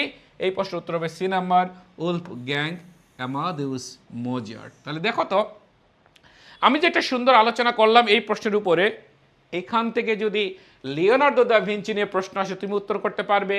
এখান থেকে যদি পাবলো পিকাসো নিয়ে কোনো প্রশ্ন আসে তুমি উত্তর করতে পারবে। এখান থেকে যদি ভিনসেন্ট ভ্যান গগ নিয়ে কোনো প্রশ্ন আসে তুমি অবশ্যই উত্তর করতে পারবে, কারণ তাদের প্রত্যেকেরই বর্ণনা আমি দিয়েছি এবং তাদের প্রত্যেকেরই যে নোটাবেল যে ওয়ার্ক, তাদের যে বিখ্যাত যে পেন্টিং, সেই পেন্টিংয়ের নামগুলোও কিন্তু আমি দিয়ে দিয়েছি। এভাবে যদি তুমি প্রশ্নের ব্যাখ্যামূলক উত্তর যদি তুমি জানতে পারো, তাহলে খুব সহজেই তুমি তোমার বিশ্ববিদ্যালয়ে ভর্তি হতে পারবে এবং ভালো ডিপার্টমেন্টে তুমি ভর্তি হতে পারবে যদি তোমার স্কোরটা খুব সুন্দর হয়। সো আই এডুকেশন কেন সবার থেকে ব্যতিক্রম, আই এডুকেশন কেন শিক্ষার্থী বান্ধব, আই এডুকেশনের শিক্ষকরা কিভাবে তোমাদেরকে পরিশ্রমের মাধ্যমে পড়িয়ে যাচ্ছে তা তোমরা বুঝতে পারছো। তাই আমি বলবো আই এডুকেশনের সাথে থাকো এবং তোমার বিশ্ববিদ্যালয়ে ভর্তি হওয়ার যে স্বপ্ন, এই স্বপ্ন তুমি পূরণ করতে এক ধাপ এগিয়ে রাখো। পরের প্রশ্নে আমরা চলে যাব। আমরা দেখি পরে কি প্রশ্নটা আছে। আমরা আরেকটি প্রশ্ন নিয়ে আলোচনা করব, যে প্রশ্নটি এসেছে ঢাকা বিশ্ববিদ্যালয়ে 2025-26 শিক্ষাবর্ষের বি ইউনিটে। এই প্রশ্নটি এসেছে। প্রশ্নটা কি? প্রশ্নটা হলো যে কোন দেশে সর্বাধিক সংখ্যক প্রবাসী বাংলাদেশি অবস্থান করছে। মাথায় রাখবে একটা জিনিস, সেটা হলো যে বাংলাদেশের মতো যে রাষ্ট্রগুলো আছে সেই রাষ্ট্রগুলোর অর্থনীতিতে যতগুলো বিষয় ভূমিকা রাখে তার মধ্যে অন্যতম হচ্ছে প্রবাসীদের দ্বারা পাঠানো নিজ দেশে রেমিটেন্স। তাহলে দেখো এই রেমিটেন্সটা কিসে আসে? রেমিটেন্সটা আসে হচ্ছে ডলারে। তাহলে ডলার আমার কি কি কাজে লাগে? ডলার আমার হচ্ছে আন্তর্জাতিক লেনদেনে মুদ্রা হিসেবে আমাকে ব্যবহার করতে হয়। কোনো দেশের ঋণ আমাকে পরিশোধ করতে ব্যবহার করতে হয় ডলার। আন্তর্জাতিক বাজার থেকে কোনো কিছু পারচেস করতে গেলে আমাকে ডলার ব্যয় করতে হয় এবং আমার এই ডলারের মাধ্যমেই গঠিত হয়ে থাকে রিজার্ভ। যে কারণে প্রবাসীদের দ্বারা যে অর্থ নিজ দেশে পাঠানো হয়, এই রেমিটেন্সের গুরুত্ব কিন্তু অনেক বেশি। তো এই প্রশ্নে চাওয়া হয়েছে কি কোন দেশে সর্বাধিক সংখ্যক প্রবাসী বাংলাদেশি অবস্থান করছে।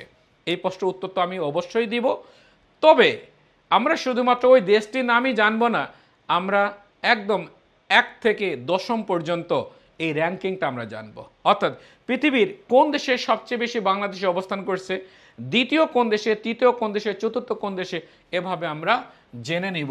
তাহলে ইনশাল্লাহ আমাদের এই উত্তর মনে রাখতে অনেক বেশি সহজ হবে। তাহলে আমরা প্রথমে মার্কিং করে নিই 1 2 3 4 5।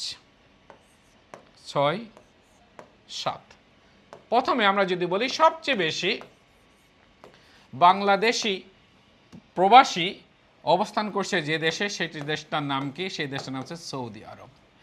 দ্বিতীয় কথা যদি বলি, দ্বিতীয় অবস্থানে আছে কোন দেশ? সংযুক্ত আরব আমিরাত। সংযুক্ত আরব আমিরাত, যে দেশটাকে আমরা সংক্ষেপে যে নামে জানি সেটা হলো যে ইউএই বা ইউনাইটেড আরব এমিরেটস বা সংযুক্ত আরব আমিরাত। 3 নম্বরে যে দেশটা রয়েছে সেই দেশটার নাম কি? ওমান। 4 নম্বরে যে দেশটা রয়েছে সেই দেশটার নাম কি? সেই দেশটার নাম হচ্ছে মালয়েশিয়া। মালয়েশিয়া। 5 নম্বরে রয়েছে কাতার। 6 নম্বরে রয়েছে কুয়েত। 7 নম্বরে রয়েছে সিঙ্গাপুর। 8 নম্বরে রয়েছে বাহরাইন। 9 নম্বরে রয়েছে যে দেশ তার নাম হচ্ছে জর্ডান। এবং 10 নম্বরে রয়েছে যে দেশ তার নাম হচ্ছে লেবানন। লেবানন। তাহলে খেয়াল করবে এগুলো সবই দেখবে যে এগুলোর মধ্যে বেশিরভাগ দেশে কি? বেশিরভাগ দেশে হচ্ছে মধ্যপ্রাচ্যের দেশ। এই মধ্যপ্রাচ্যের দেশ শুধু না কয়টা? 2টা, যার একটা নাম কি মালয়েশিয়া আর একটা নাম কি সিঙ্গাপুর। এই 2টা দেশ মধ্যপ্রাচ্যের দেশ না, বাকি 8টা দেশ কিন্তু মধ্যপ্রাচ্যের দেশ। তাহলে আমাদের রেমিটেন্সের মূল উৎস কোনটা? মূল উৎস হচ্ছে মধ্যপ্রাচ্য। যে কারণে মধ্যপ্রাচ্যে যদি কোনো যুদ্ধ বাধে, মধ্যপ্রাচ্যে যদি কোনো অস্থিতিশীলতার সৃষ্টি হয়, তাহলে আমাদের অর্থনীতির উপরে দারুণ প্রভাব পড়ে, নেগেটিভ প্রভাব পড়ে। কারণ তখন আমার দেশের প্রবাসীরা মধ্যপ্রাচ্যে ঠিকমতো কাজ করতে পারে না, আর ঠিকমতো যখন কাজ করতে পারবে না তখন তারা বেশি পরিমাণে রেমিটেন্সও পাঠাতে পারবে না। সো মধ্যপ্রাচ্য অত্যন্ত সেন্সিটিভ আমাদের ইস্যুর জন্য। তাহলে আমরা দেখতে পেলাম সবচেয়ে বেশি প্রবাসী বাংলাদেশি রয়েছে কোন দেশে? সৌদি আরবে। কোন দেশে রয়েছে? সৌদি আরবে রয়েছে। তাহলে এই প্রশ্নের উত্তর কি হবে? এই প্রশ্নের উত্তর হবে সৌদি আরব। এভাবে যদি আমরা সুন্দরভাবে ব্যাখ্যা করে প্রশ্নের উত্তরগুলো যদি আমরা নিতে পারি বা জানতে পারি, তাহলে আমি বিশ্বাস করি আই এডুকেশনের যে স্বপ্ন নিয়ে তোমরা ভর্তি হয়েছ বা ভর্তি হতে যাচ্ছ, তোমাদের স্বপ্ন অবশ্যই পূরণ হবে। আমাদের পরিশ্রমের সাথে যদি তোমরা তাল মিলিয়ে পরিশ্রমটা করে যেতে পারো, স্বপ্ন অবশ্যই পূরণ হবে। মাথায় রাখবে, স্বপ্ন কিন্তু সেটা নয় যেটা আমরা ঘুমিয়ে ঘুমিয়ে দেখি। স্বপ্ন সেটাই যে স্বপ্ন আমাদেরকে ঘুমাতে দেয় না। এই বিখ্যাত কথাটি আমি বলি নাই, এই বিখ্যাত কথাটি বলেছে ভারতের পরমাণুবিদ্যার জনক এপিজে আব্দুল কালাম। এপিজে আব্দুল কালাম। এর পরের প্রশ্ন আমরা চলে যাব। আমরা দেখতে পাচ্ছি যে ঢাকা বিশ্ববিদ্যালয়ের খ ইউনিটে 2025-26 শিক্ষাবর্ষে খুবই গুরুত্বপূর্ণ একটি প্রশ্ন এসেছে, এবং সেই প্রশ্নটা হচ্ছে HDI বা হিউম্যান ডেভেলপমেন্ট ইন্ডেক্স একটি দেশের মূলত কি পরিমাপ করে? HDI বা হিউম্যান ডেভেলপমেন্ট ইন্ডেক্স একটি দেশের মূলত কি পরিমাপ করে থাকে? মাথায় রাখবে। আমরা জানি যে দ্বিতীয় বিশ্বযুদ্ধ পরবর্তী সময়ে বিশ্ব শান্তি এবং নিরাপত্তা প্রতিষ্ঠা করার জন্য 24 অক্টোবর 1945 সালে যে আন্তর্জাতিক সংগঠনটি প্রতিষ্ঠিত হয়, সেই আন্তর্জাতিক সংগঠনটির নাম কি? সেই আন্তর্জাতিক সংগঠনের নাম হচ্ছে UN বা ইউনাইটেড নেশনস। এই জাতিসংঘের অধীনে যতগুলো এজেন্সি পরিচালিত হয় তার মধ্যে একটি এজেন্সির নাম হচ্ছে UNDP বা ইউনাইটেড নেশনস ডেভেলপমেন্ট প্রোগ্রাম। এই UNDP এটা প্রতিষ্ঠিত হয় কত সালে? 1965-এ। আর এই UNDPর উদ্যোগে HDI সূচক প্রকাশিত হয় কত সাল থেকে? HDI সূচক প্রকাশিত হয় 1990 সাল থেকে। এখন প্রশ্ন হচ্ছে এই যে HDI বা হিউম্যান ডেভেলপমেন্ট ইন্ডেক্স একটি দেশের মূলত কি পরিমাপ করে? কি পরিমাপ করে? মাথায় রাখবে, একটি দেশের অর্থাৎ 3টি বিষয়ের উপর ভিত্তি করে প্রতি বছর মানব উন্নয়ন সূচক প্রণয়ন করে থাকে বা প্রকাশ করে থাকে যে সংস্থাটি, সেই সংস্থাটির নাম কি? সেই সংস্থাটির নাম হচ্ছে UNDP বা ইউনাইটেড নেশনস ডেভেলপমেন্ট প্রোগ্রাম। সেটা কি? যার মধ্যে একটা হচ্ছে হেলথ, একটা কি? একটা হচ্ছে হেলথ, আরেকটা রয়েছে এডুকেশন, এডুকেশন, আর একটা রয়েছে কি, আর একটা রয়েছে ইনকাম। অর্থাৎ এই হেলথ বলতে এখানে বোঝানো হচ্ছে যেটা, সেটা হলো কি, সেটা হলো যে গড় আয়ু বোঝানো হচ্ছে, বেঁচে থাকার যে দীর্ঘদিন যে বেঁচে থাকার যে বিষয়টা, অর্থাৎ মানে মানুষের আয়ুর যে প্রত্যাশা বা জীবনের যে প্রত্যাশা সেইটা, অর্থাৎ মানুষের গড় আয়ুটা কেমন, তার এডুকেশনটা কেমন, তার মোট জাতীয় আয়টা কেমন, মোট জাতীয় আয়টা কেমন, জিএনআই যেটাকে বলা হয়, জিএনআই গ্রস ন্যাশনাল ইনকাম।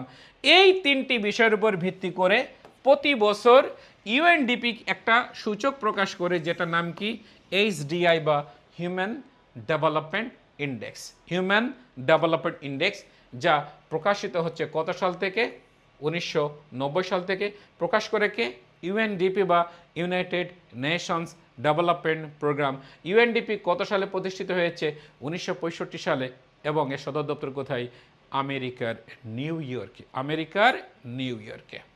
আমরা যদি 2026 সালে প্রকাশিত তালিকা যদি দেখি, 2026 সালে প্রকাশিত তালিকা যদি আমরা দেখি, সেই তালিকাতে আমরা দেখতে পাচ্ছি মানব উন্নয়ন সূচকে সবচেয়ে ভালো, অর্থাৎ মানব উন্নয়ন সূচকে প্রথম যে দেশটি রয়েছে সেই দেশটির নাম কি, সেই দেশটির নাম হচ্ছে আইসল্যান্ড।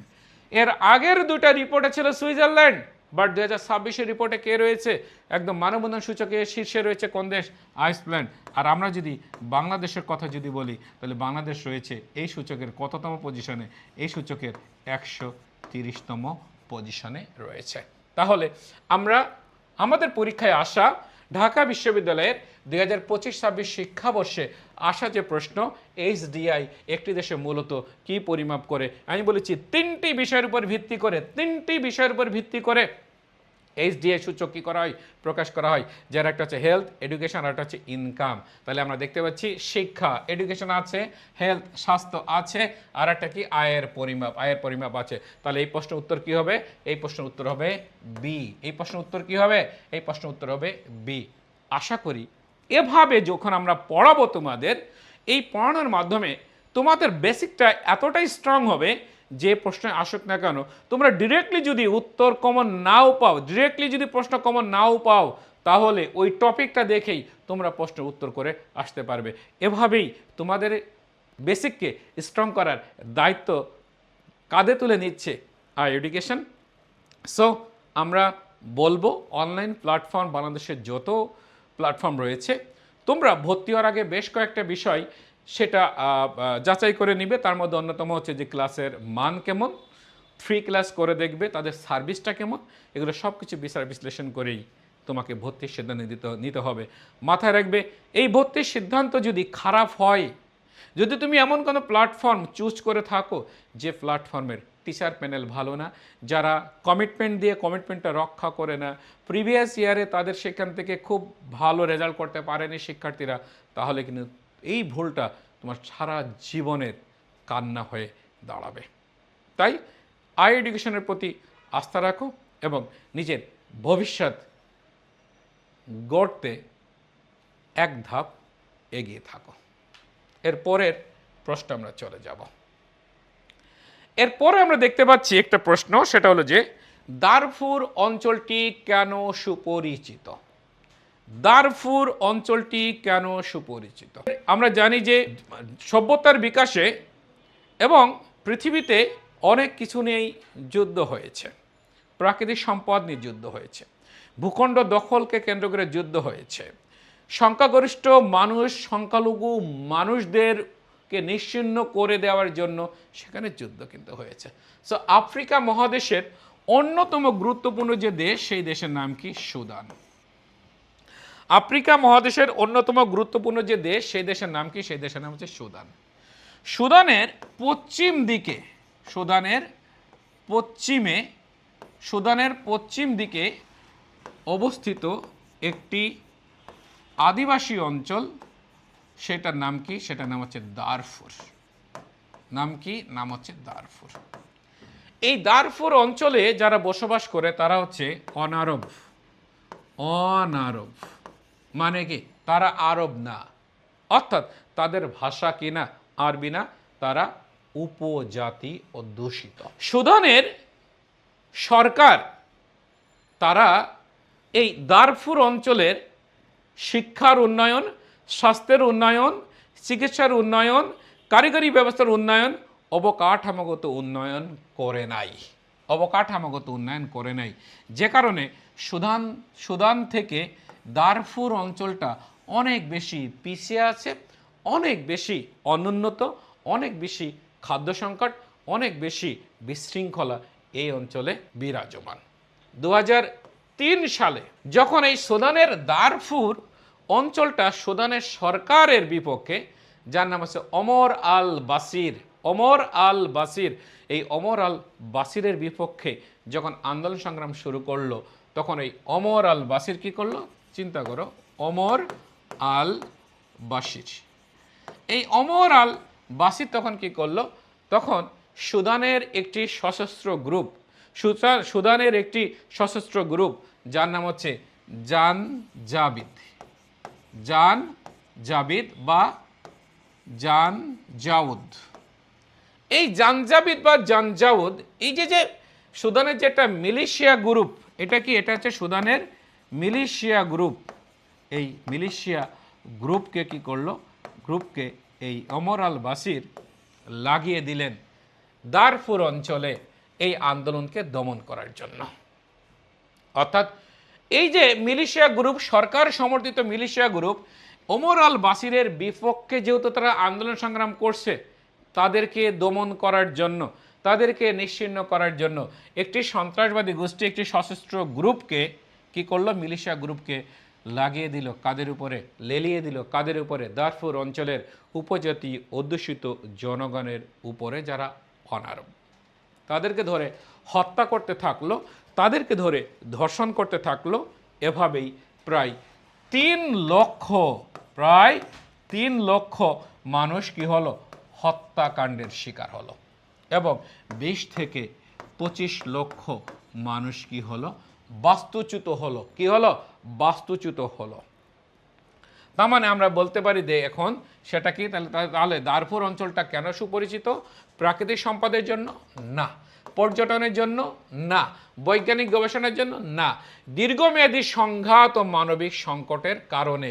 তাহলে এইটা হবে উত্তর, দীর্ঘমেয়াদী সংঘাত ও মানবিক সংকটের কারণে।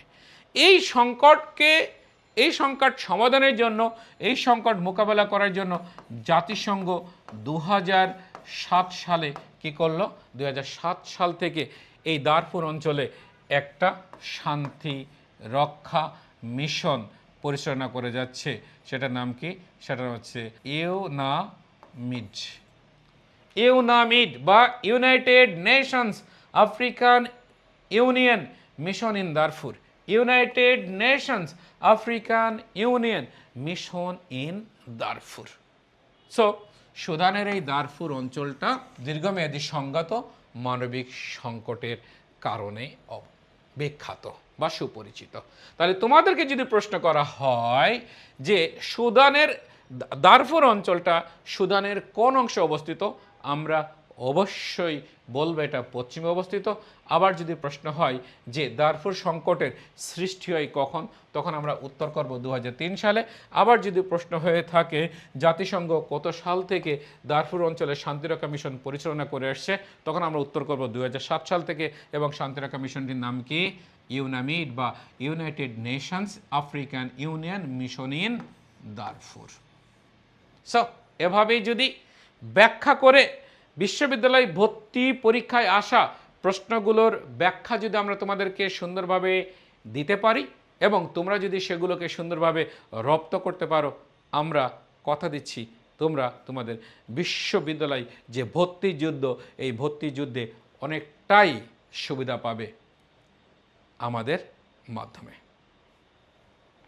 এরপরের আমরা আর একটি প্রশ্ন দেখব। এটা খুবই গুরুত্বপূর্ণ একটি প্রশ্ন। এএফসি নারী এশিয়া কাপ 2026-এ জায়গা নিশ্চিত করতে 2025 সালের বাছাই পর্বে বাংলাদেশ নিচের কোন দেশটিকে পরাজিত করেছে? আমরা জানি সাম্প্রতিক সময়ে বাংলাদেশের নারী ফুটবল টিম দুর্দান্ত পারফরমেন্স করে যাচ্ছে এবং তারা একের পর এক এশিয়ার যে নারী ফুটবল টিম যারা রয়েছে তাদেরকে কিন্তু একের পর এক হারিয়ে তারা শিরোপা অর্জন করে চলেছে। আমরা দেখতে পাই সাপেও কিন্তু কী হয়েছে, সাব গেম যেটা সেখানেও কিন্তু বাংলাদেশের নারীরা চ্যাম্পিয়ন হয়েছে। মাথায় রাখবে এএফসি, প্রথম কথা, তাহলে এএফসিটা কি? এএফসি, এশিয়ান ফুটবল কনফেডারেশন, মাথায় রাখবে। এই এএফসি এটা গঠিত হয় 1954 সালে। কত সালে গঠিত হয়েছে? 1954 সালে গঠিত হয়েছে। আর এএফসি নারী এশিয়া কাপ এইটা চালু হয়েছে প্রথম আসর কত সালে? 1975 সালে। 1975 সালে। খেয়াল করব 2026 সালে এই এএফসি এশিয়া কাপ 2026 সাল এটা হয়েছে কত সালে? কোথায় হয়েছে? অস্ট্রেলিয়াতে হয়েছে। অস্ট্রেলিয়াতে হয়েছে এবং যেখানে অংশগ্রহণ করেছে টোটাল কতটি দল? টোটাল হচ্ছে 12টি দল অংশগ্রহণ করেছে এবং এইখানে চ্যাম্পিয়ন হয়েছে কোন দেশ? এবার চ্যাম্পিয়ন হয়েছে যে দেশের নারী দল, সেটা হলো যে জাপান। খুবই ইম্পর্টেন্ট পরীক্ষার জন্য, তোমাদের পরীক্ষার জন্য, যে এএফসি নারী এশিয়া কাপ 2026-এ চ্যাম্পিয়ন হয়েছে কোন দেশ? যার উত্তর কি? যার উত্তর হচ্ছে জাপান। স্বাগতিক অস্ট্রেলিয়াকে হারিয়ে 1-0 গোলে হারিয়ে চ্যাম্পিয়ন হয়েছে জাপান। কিন্তু পরীক্ষাতে প্রশ্ন এইটা আমাদের জন্য এবার ইম্পর্টেন্ট, বাট এর আগে যেটা আসছে সেটা কি? সেটা হচ্ছে এএফসি নারী এশিয়া কাপ 2026-এর জায়গা নিশ্চিত করতে 2025 সালের বাছাই পর্বে বাংলাদেশ নিচের কোন দেশটিকে পরাজিত করেছে? যার উত্তর কোনটা? যার উত্তর হচ্ছে, তোমরা দেখবা যে অনেক জায়গায় তোমরা পাইতে পারো সেটা হলো যে মালয়েশিয়া পাইতে পারো। মালয়েশিয়া হবে না, কিন্তু এটা হবে মিয়ানমার। খেয়াল করবে, এটা হবে কি? মিয়ানমার। বাংলাদেশ প্রথমবারের মতো এএফসি নারী এশিয়া কাপ 2026-এ কোয়ালিফাই করে যে দেশকে হারিয়ে, সেই দেশটার নাম কি? সেই দেশটার নাম হচ্ছে মিয়ানমার।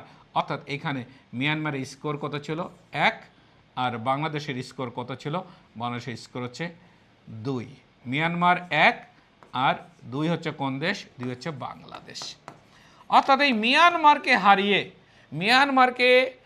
হারিয়ে এই এশিয়া কাপ 2026-এ আমরা দেখতে পাই বাংলাদেশের নারী ফুটবল দল কোয়ালিফাই করে। কিন্তু বাংলাদেশের নারী ফুটবল দল কিন্তু এই কাপে কি হতে পারে নাই? চ্যাম্পিয়ন হতে পারে নাই। এই কাপে চ্যাম্পিয়ন হয়েছে কোন দেশ? জাপানের নারী ফুটবল দল। তাহলে এই ক্ষেত্রে উত্তর হবে কোনটা? উত্তর হবে মিয়ানমার, নট মালয়েশিয়া। উত্তর হবে কোনটা? মিয়ানমার। সো মিয়ানমারকে বাংলাদেশ 2-1 গোলে হারিয়ে এএফসি নারী এশিয়া কাপ 2026-এ প্রথমবারের মতো কোয়ালিফাই করে এবং এবারের আসর হয়েছে কোন দেশে? এবারে আসর হয়েছে অস্ট্রেলিয়াতে। এই আসরে অংশগ্রহণ করেছে 12টি দেশের নারী ফুটবল টিম, যেখানে ফাইনাল ম্যাচে অস্ট্রেলিয়াকে 1-0 গোলে হারিয়ে জাপানের নারী টিম কি হয়েছে? চ্যাম্পিয়ন হয়েছে। সো এটা কিন্তু তোমাদের জন্য খুব বেশি ইম্পর্ট্যান্ট। এবার আমরা জানবো খুবই গুরুত্বপূর্ণ, খুবই কমন একটি প্রশ্ন, যে প্রশ্নটা তোমার বিশ্ববিদ্যালয়ে ভর্তি পরীক্ষায় বিভিন্ন বিশ্ববিদ্যালয়ে আসছে। অর্থাৎ ঢাকা বিশ্ববিদ্যালয়ে বি ইউনিটে 2025-26 যে শিক্ষাবর্ষ, এই শিক্ষাবর্ষে বি ইউনিটে যে প্রশ্নটা এসছে, যতগুলো প্রশ্ন এসেছে তার মধ্যে অন্যতম প্রশ্ন হচ্ছে নিম্নের কোন দেশটি প্যারিস চুক্তি থেকে সরে এসেছে? মনোযোগ সহকারে শুনব। আমরা জানি এই যে 22 এপ্রিলটা কি? 22 এপ্রিল হচ্ছে বিশ্ব ধরিত্রী দিবস। এই 22 এপ্রিল 2016 সালে কি হলো? প্যারিস জলবায়ু চুক্তি স্বাক্ষর হলো। মাথায় রাখবে, বিশ্বের সবচেয়ে বড় জলবায়ু চুক্তির নামই হচ্ছে প্যারিস জলবায়ু চুক্তি। সো শিল্প বিপ্লবের পূর্বে পৃথিবীর তাপমাত্রা যেমন ছিল, আগামী 2030 সালের মধ্যে পৃথিবীর তাপমাত্রা তার তুলনায় গড় তাপমাত্রা 2 ডিগ্রি সেলসিয়াস কমাতে হবে। এই মূলত এই উদ্দেশ্যকে ধারণ করে 22 এপ্রিল 2016 সালে যে চুক্তি স্বাক্ষরিত হয় সেই চুক্তির নাম কি? প্যারিস জলবায়ু চুক্তি। মাথায় রাখবে। এবং এই প্যারিস জলবায়ু চুক্তি কার্যকর হয় কখন? 4 নভেম্বর 2016 সালে কি হয়? এটা কার্যকর হয় এই চুক্তি। খেয়াল করবে, আমরা জানি যদি বৈশ্বিক তাপমাত্রা কমাতে হয় তাহলে অবশ্যই আমাদেরকে কি করতে হবে? যদি বৈশ্বিক তাপমাত্রা কমাতে হয় তাহলে পৃথিবীর শিল্প উন্নত যে দেশগুলো রয়েছে সেই দেশগুলোর কার্বন নিঃসরণের পরিমাণটা কমাতে হবে। আমরা যদি এই ক্ষেত্রে একটা জিনিস দেখি যে বিশ্বে কার্বন নিঃসরণের শীর্ষ দেশের নাম কি? শীর্ষ দেশের নাম হচ্ছে চীন। বিশ্বে কার্বন নিঃসরণে দ্বিতীয় শীর্ষ দেশের নাম যদি আমরা বলি সেই দেশের নাম কি? ইউএসএ। বিশ্বে কার্বন নিঃসরণে তৃতীয় শীর্ষ দেশের নাম যদি আমরা বলি তাহলে সেই দেশের নাম কি? ভারত। তাহলে চীন যদি কার্বন নিঃসরণ না কমায়, আমেরিকা যদি কার্বন নিঃসরণ না কমায়, কার্বন নিঃসরণ যদি না কমায়, তাহলে কিন্তু আমরা কোনোভাবেই বৈশ্বিক উষ্ণতা রোধ করতে পারবো না। এমনকি প্যারিস জলবায়ু চুক্তির যে উদ্দেশ্য সেই উদ্দেশ্যও কিন্তু আমরা অ্যাচিভ বা অর্জন করতে পারবো না। মাথায় রাখবে। আমেরিকা বলে যে বিশ্বের সবচেয়ে বেশি কার্বন নিঃসরণ করে কে? চীন। তাহলে চীনকে সবচেয়ে বেশি ক্ষতিপূরণ দিতে হবে। কিন্তু আন্তর্জাতিক যে সকল জলবায়ু তহবিল গঠন করা হয়েছে এই জলবায়ু তহবিলে বরাবরই কাকে বেশি ক্ষতিপূরণ দেওয়ার কথা বলা হয়েছে? আমেরিকাকে ক্ষতিপূরণ দেওয়ার কথা বলা হয়েছে। যে কারণে আমেরিকা বলে যে এই যে আইপিসিসি, মাথায় রাখবে, IPCC inter governmental panel on climate change, তারা কি করেছে? তারা আমেরিকার উপরে জলবায়ু অবিচার বা ক্লাইমেট ইনজাস্টিস করেছে। ক্লাইমেট ইনজাস্টিস করেছে। ক্লাইমেট ইনজাস্টিস করেছে অর্থাৎ জলবায়ু ইনজাস্টিস করেছে। কার উপরে? আমেরিকার উপরে। চীন সবচেয়ে বেশি ক্ষতিপূরণ দিবে, কিন্তু জাতিসংঘ বরাবরই বলছে যে চীন না, আমেরিকা সবচেয়ে বেশি ক্ষতিপূরণ দিবে। যে কারণে আমরা যেটা দেখতে পেলাম যে মার্কিন যুক্তরাষ্ট্র কি করেছে? মোট দুইবার, মোট কি কতবার? দুইবার এই প্যারিস জলবায়ু চুক্তি থেকে বের হয়ে গেছে। যার মধ্যে একটা কখন? যার মধ্যে একটা হচ্ছে 4 নভেম্বর 2020 সালে। 4 নভেম্বর 2020 সালে আমেরিকা প্রথমবারের মতো কি হলো? প্যারিস জলবায়ু চুক্তি থেকে বের হয়ে গেল। যেহেতু জাতিসংঘ আমাদের প্রতি ক্লাইমেট ইনজাস্টিস করছে সেহেতু আমরা এই বৈশ্বিক উদ্যোগের সাথে থাকবো না। অর্থাৎ ডোনাল্ড ট্রাম্প কি করলো? এই 4 নভেম্বর 2020 সালে প্যারিস জলবায়ু চুক্তি থেকে বের হয়ে গেল। এরপর ডোনাল্ড ট্রাম্প প্রথম মেয়াদ যখন শেষ হলো তখন আমেরিকার প্রেসিডেন্ট নির্বাচিত হলো ডেমোক্র্যাট দল থেকে কে? Joe Biden. জো বাইডেন কি করলো? জো বাইডেন এই চুক্তিতে আবার ফিরে আসলো 19 ফেব্রুয়ারি 2021 সালে। 19 ফেব্রুয়ারি 2021 সালে। এবং আমরা দেখতে পেলাম যেটা যে ডোনাল্ড ট্রাম্প যখন আবার দ্বিতীয় মেয়াদে নির্বাচিত হলো এবং তিনি শপথ নিয়ে ঘোষণা করলো 20 জানুয়ারি 2025 সালে ঘোষণা করলো কি? ঘোষণা করলো যেটা, সেটা হলো যে তারা প্যারিস জলবায়ু চুক্তি থেকে তারা আবার বের হয়ে যাবে। এবং আমরা যেটা দেখতে পেলাম সেটা হলো যে 26 জানুয়ারি 2025 সালে আমেরিকা আবার এই চুক্তি থেকে কি হলো? বের হয়ে গেল, দ্বিতীয়বারের মতো বের হয়ে গেল। তাহলে নিম্নের কোন দেশটি প্যারিস জলবায়ু চুক্তি থেকে সরে এসেছে? যে দেশটি সরে এসেছে তার নাম কি? তার নাম হচ্ছে মার্কিন যুক্তরাষ্ট্র। মার্কিন যুক্তরাষ্ট্র কতবার বের হয়ে গেছে? দুবার বের হয়েছে। দুবারই কাদের সময়?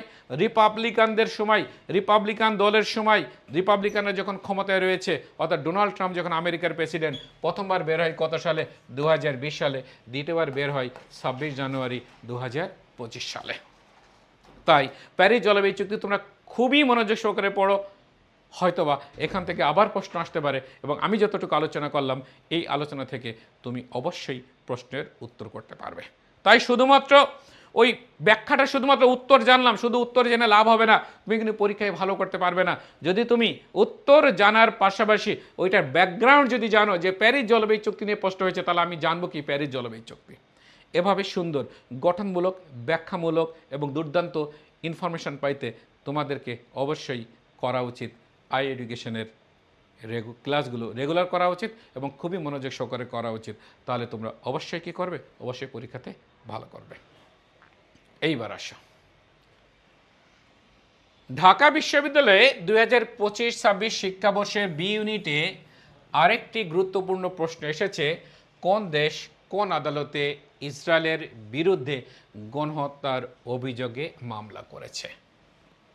আমরা দেখতে পাচ্ছি এখানে টোটাল 4টি, এখানে টোটাল দেখো ইন্টারন্যাশনাল কোর্ট অফ জাস্টিস 4টা দেশের নাম আছে এবং 2টা আদালতের নাম আছে। এটা কি? এটা হচ্ছে আইসিসি বা ইন্টারন্যাশনাল ক্রিমিনাল কোর্ট। এটা কি?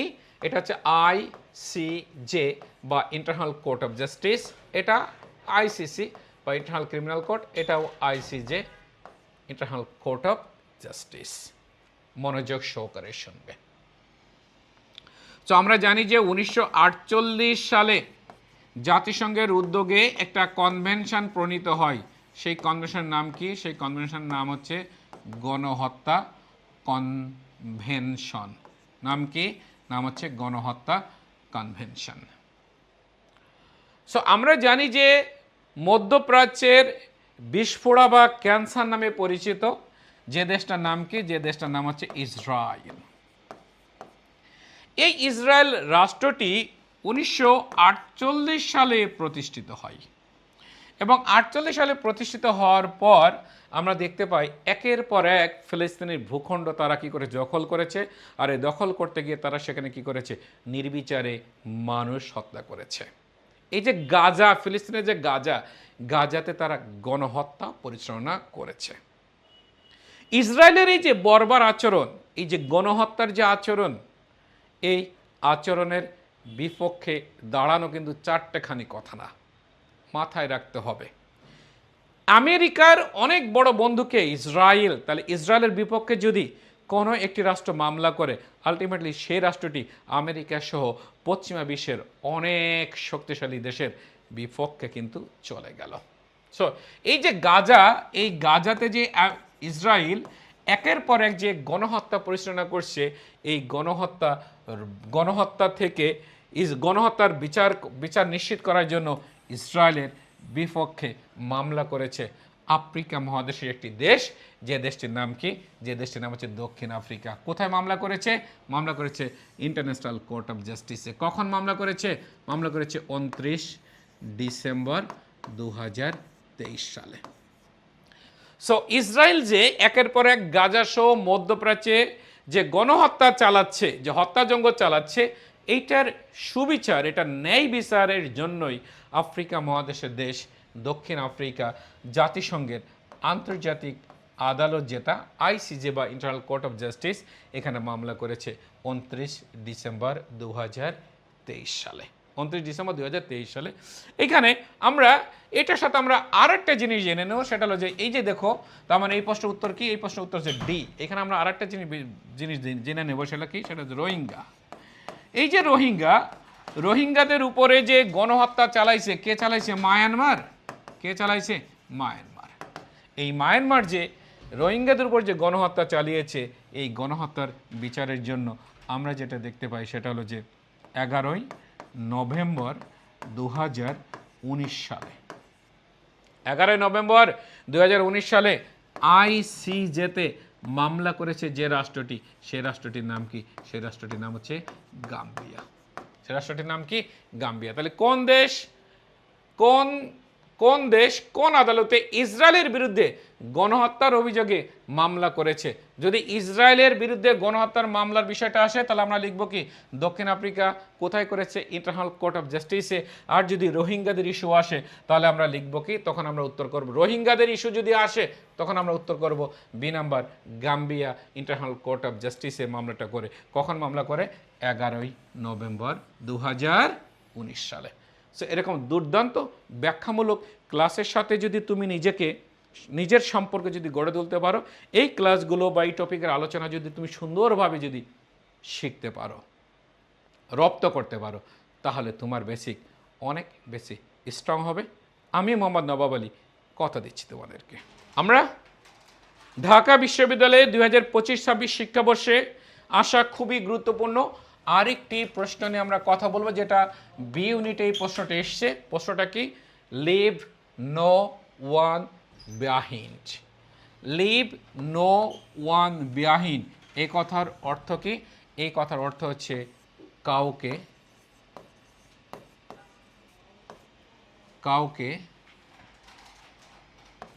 ফেলে না রেখে বা কাউকে বাদ না দিয়ে।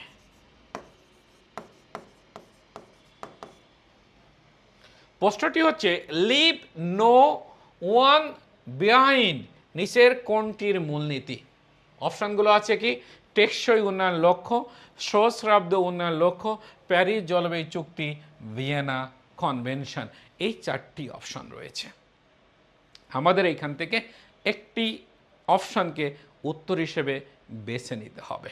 মাথায় রাখবে, আমরা নিশ্চয় একটা জিনিস শুনেছি, সেটা কি? সেটা হলো যে টেকসই উন্নয়ন। টেকসই উন্নয়ন বা সাস্টেইনেবল ডেভেলপমেন্ট, সাস্টেইনেবল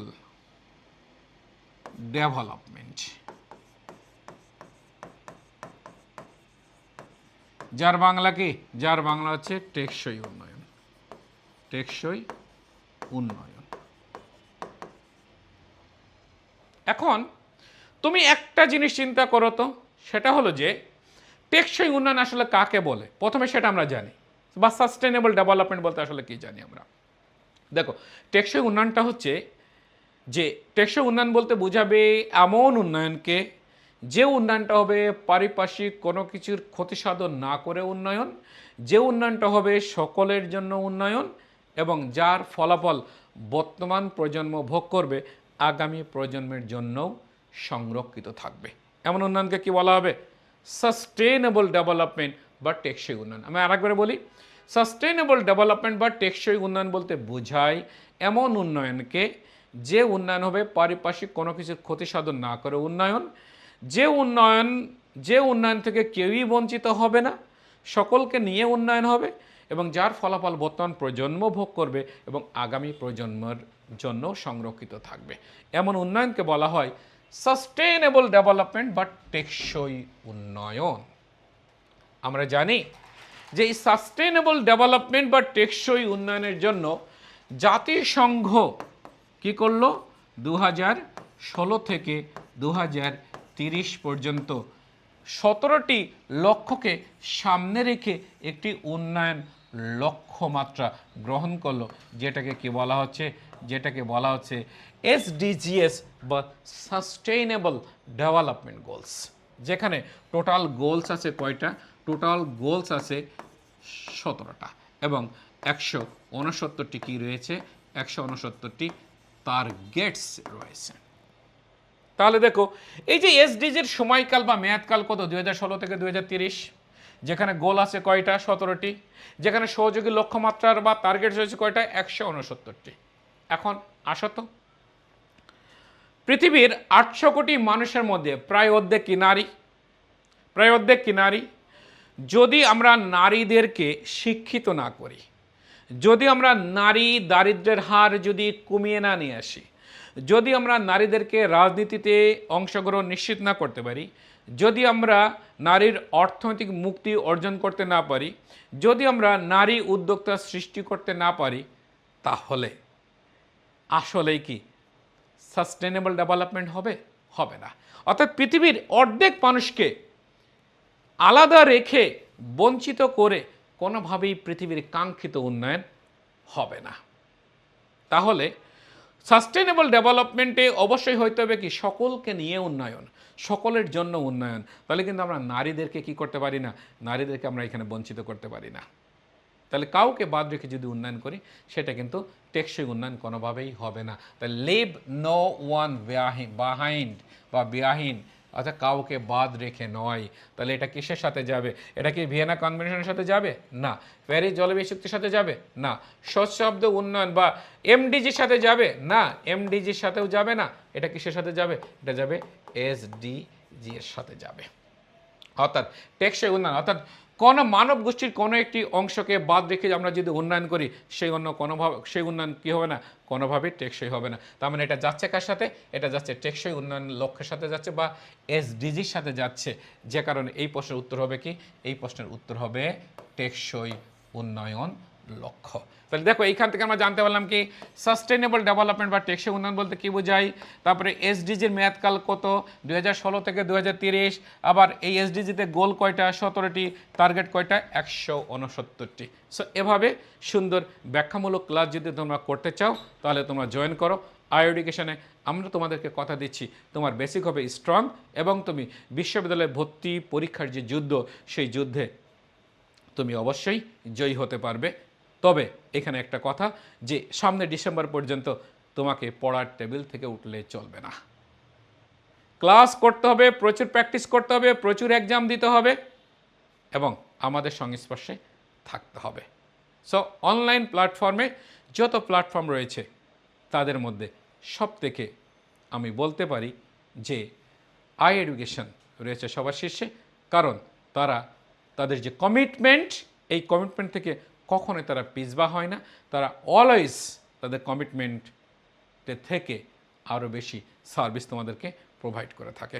সো দেখা হবে ক্লাসে, দেখা হবে তোমাদের সাথে বিজয়ে, তোমাদের ক্যাম্পাসে তোমাদেরকে আমরা অবশ্যই সংবর্ধনা দিতে আসব। সেই প্রত্যাশা রেখে আজকে আমি বিদায় নিচ্ছি। আমি মোহাম্মদ নবাব আলী।